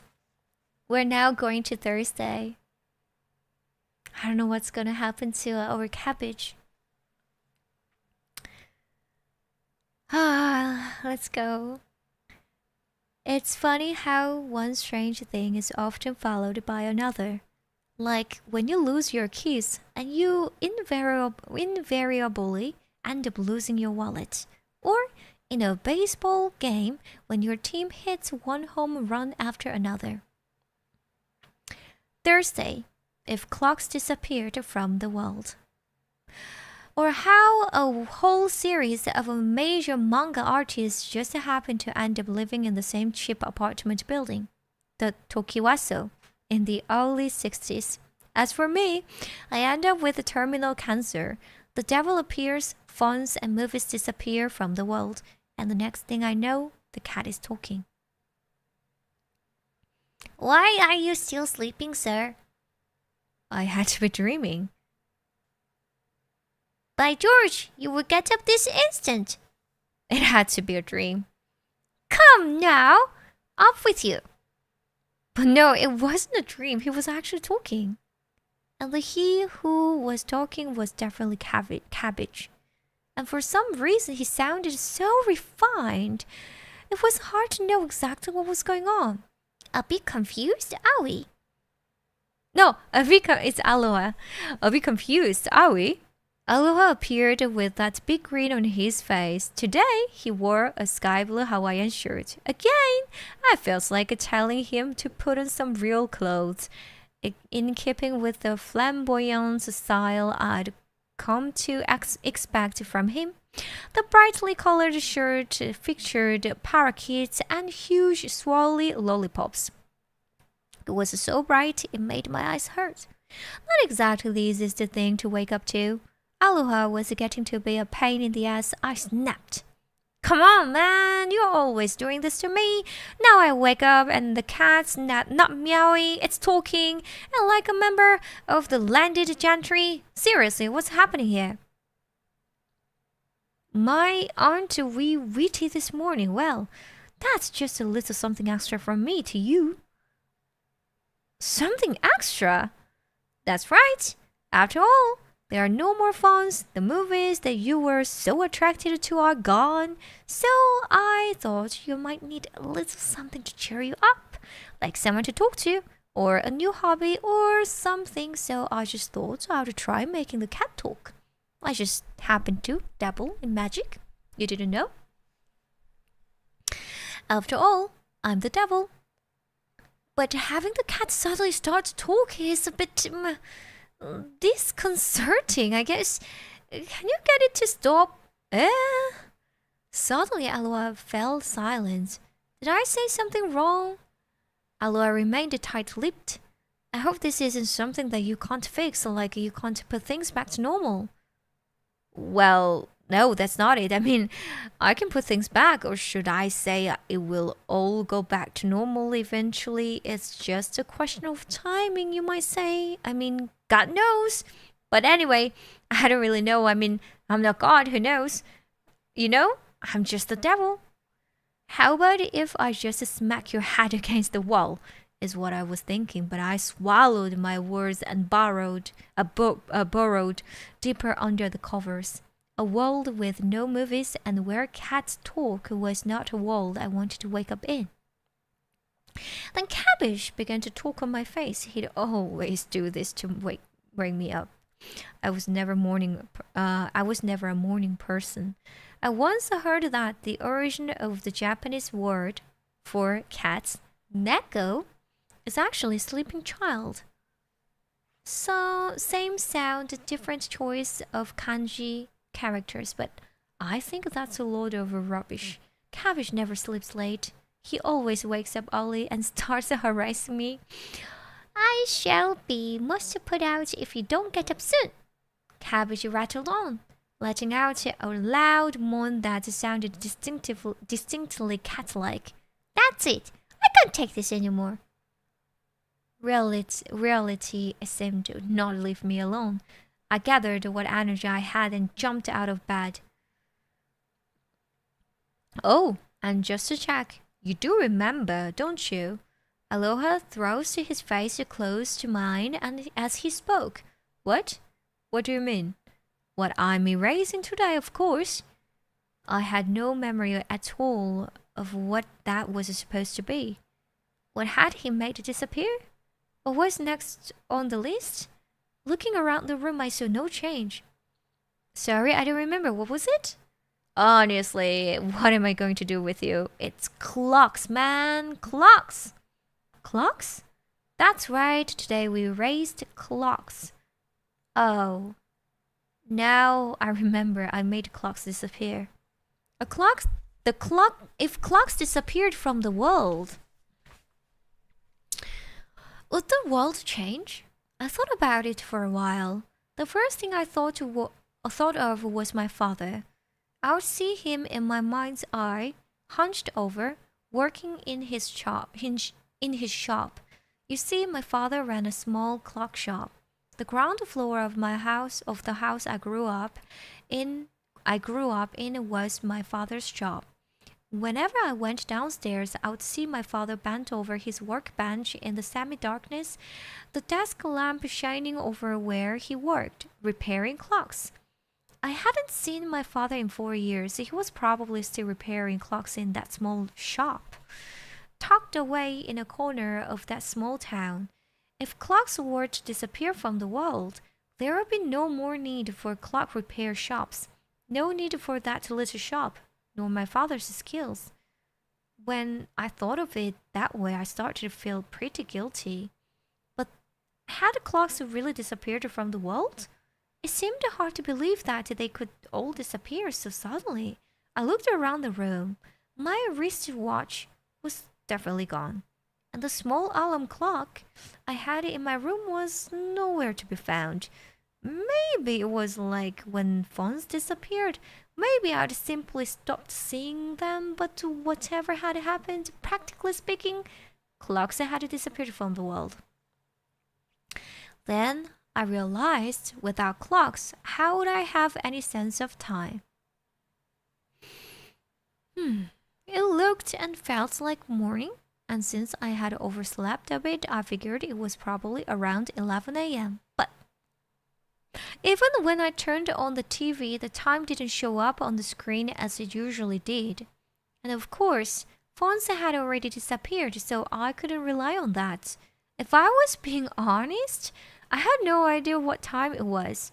And yet, I didn't really feel any difference. Why was that? This was different from when I'd made the other things disappear. Other than a few pangs of guilt, when I thought of my father, I felt no pain, no sense of loss. But this should have had a pretty huge impact on the world. Clocks make the world go around. Schools and businesses, public transport, the stock market, and all other public services must be in chaos. But for someone like me on my own here, well, plus one cat, there wasn't really much of a difference. It seemed like we were getting along just fine, going about our normal lives without clocks, or much of an exact sense of time at all.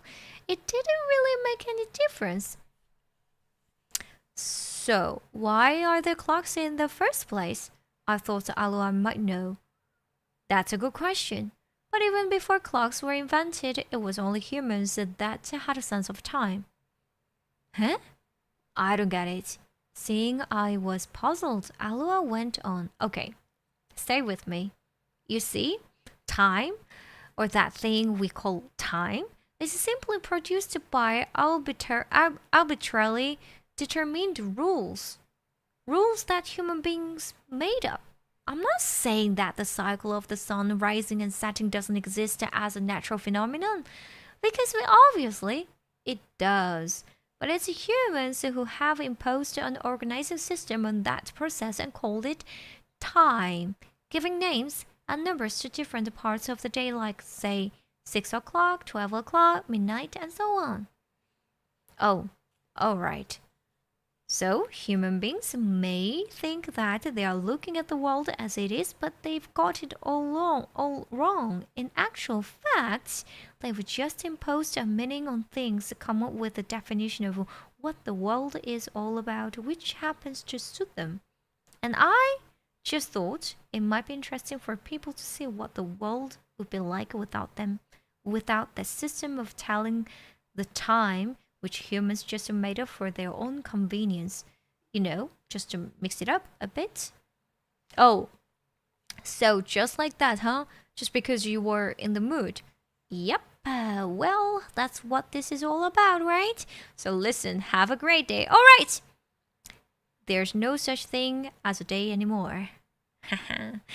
And then Aloha disappeared, his glib parting words still hanging in the air. The story of the last 100 years could probably be made to fit onto one page of a history book, or maybe only a line would do.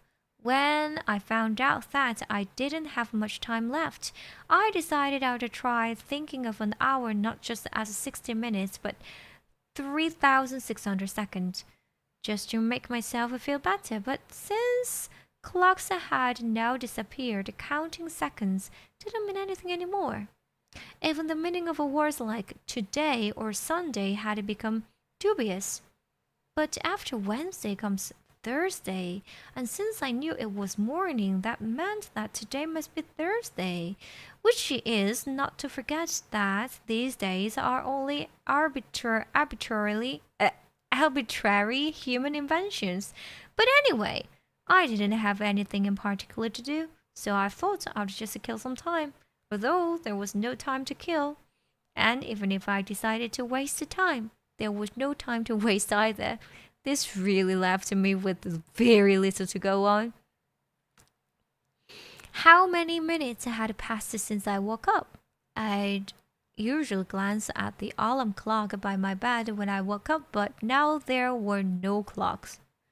A world without clocks. I was being pulled along in the endless undercurrent of time.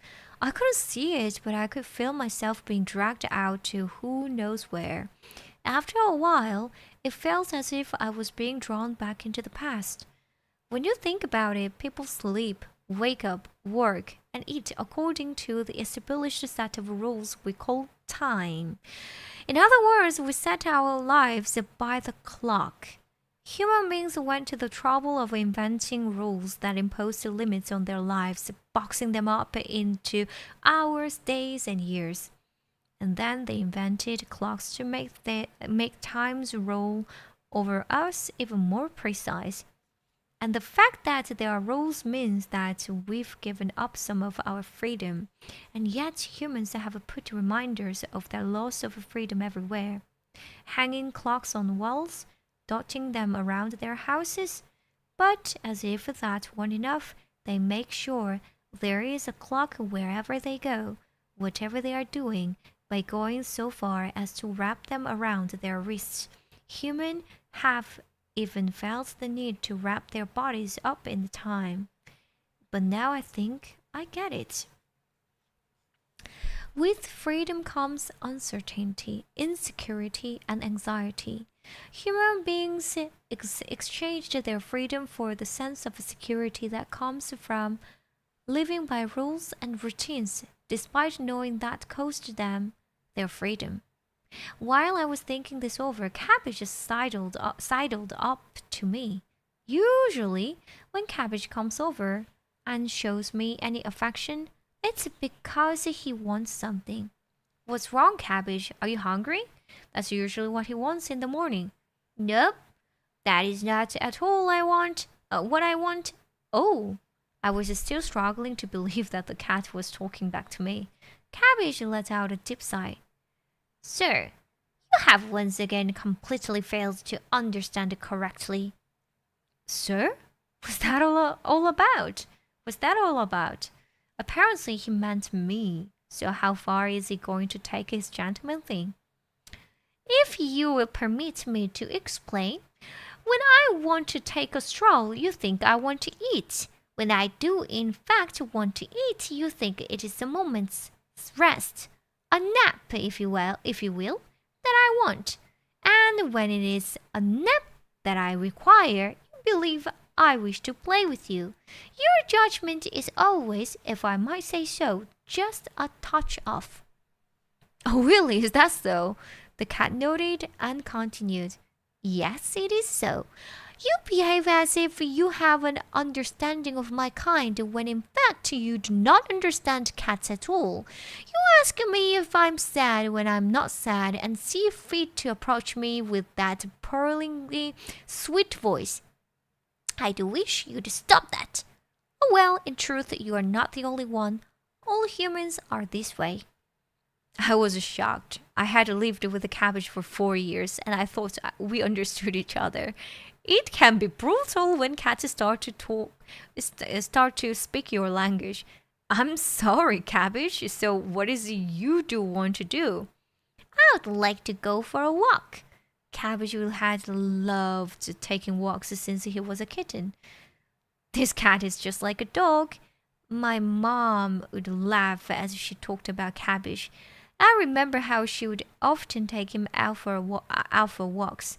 I told Cabbage to give me a minute to get ready, and went to the bathroom.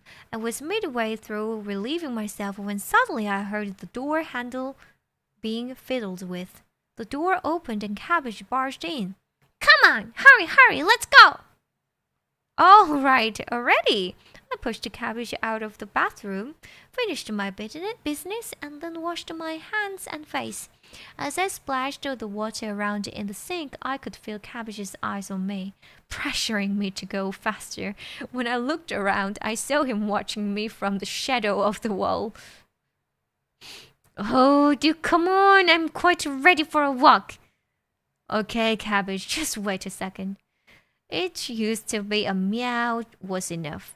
But now he was talking to me. This really was making things much more difficult. I took my clothes off quickly and jumped into the shower. As I was washing my hair, I sensed something behind me like a ghost. It was like being in a horror film. It sent chills down my spine. I kept my eyes closed tightly to keep the thoughts out until I finished rinsing my hair. When I opened them, I noticed that the door was ajar and the Cabbage was peering inside. Let's go! Are you a stalker or something? I felt like shouting, but managed to keep it in. I slammed the door and finished rinsing my hair. I had a simple breakfast, just a banana and some milk, then quickly got dressed. Really, I must insist. Open the door this instant. I wish to go out.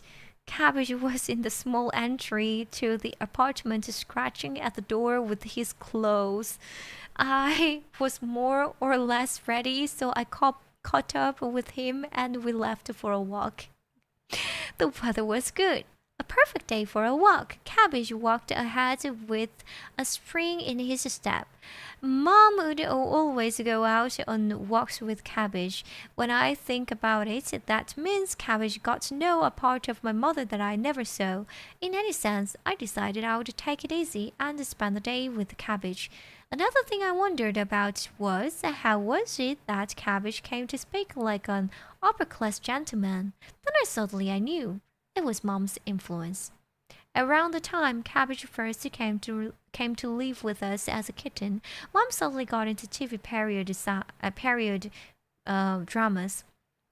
This was during the my boom of the late 1990s, when it seemed like everyone was adopting short-lived obsessive interests. She would watch popular long-running series and declare that all Japanese men should be like this. Along with her personal boom came outdated theories about Japanese masculinity. Sorry, Mom, but I really prefer films to TV shows. I politely refused her offers to join in with her historical drama obsession. So Mom would watch hours of TV with Cabbage curled up on her lap. Cabbage must have learned human language from the shows they watched. So Cabbage's Japanese was an old mixture of my mother's speech and period TV dramas. It was kind of terrible, and yet kind of cute too. So I decided I wouldn't try and correct it. This is what was going through my head as I followed behind Cabbage. That was cute. Okay. Aliens, unfortunately, today's book reading, I think we're gonna stop here. And we're gonna continue the book reading next week. Yippee! We're gonna continue next week. It was so fun. How was it? Did you enjoy it? To be continued, yeah. Now Cabbage can talk and stalk you. I don't know what we can do after this, but we'll figure out. Loved it. Thank you. It was very fun, different, but very nice experience. Thank you.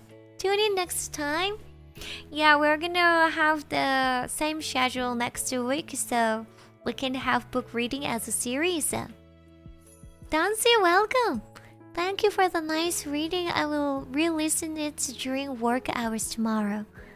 Thank you, thank you. Next week we're going to have the same schedule for the book reading, so it can be series. So stay tuned, okay? I am so looking forward to the next chapter. Well, Cabbage can talk. Yes, the story is getting more fun. Yeah, the stories. I mean, I love the story. Seriously, it's so funny. It's so lovely.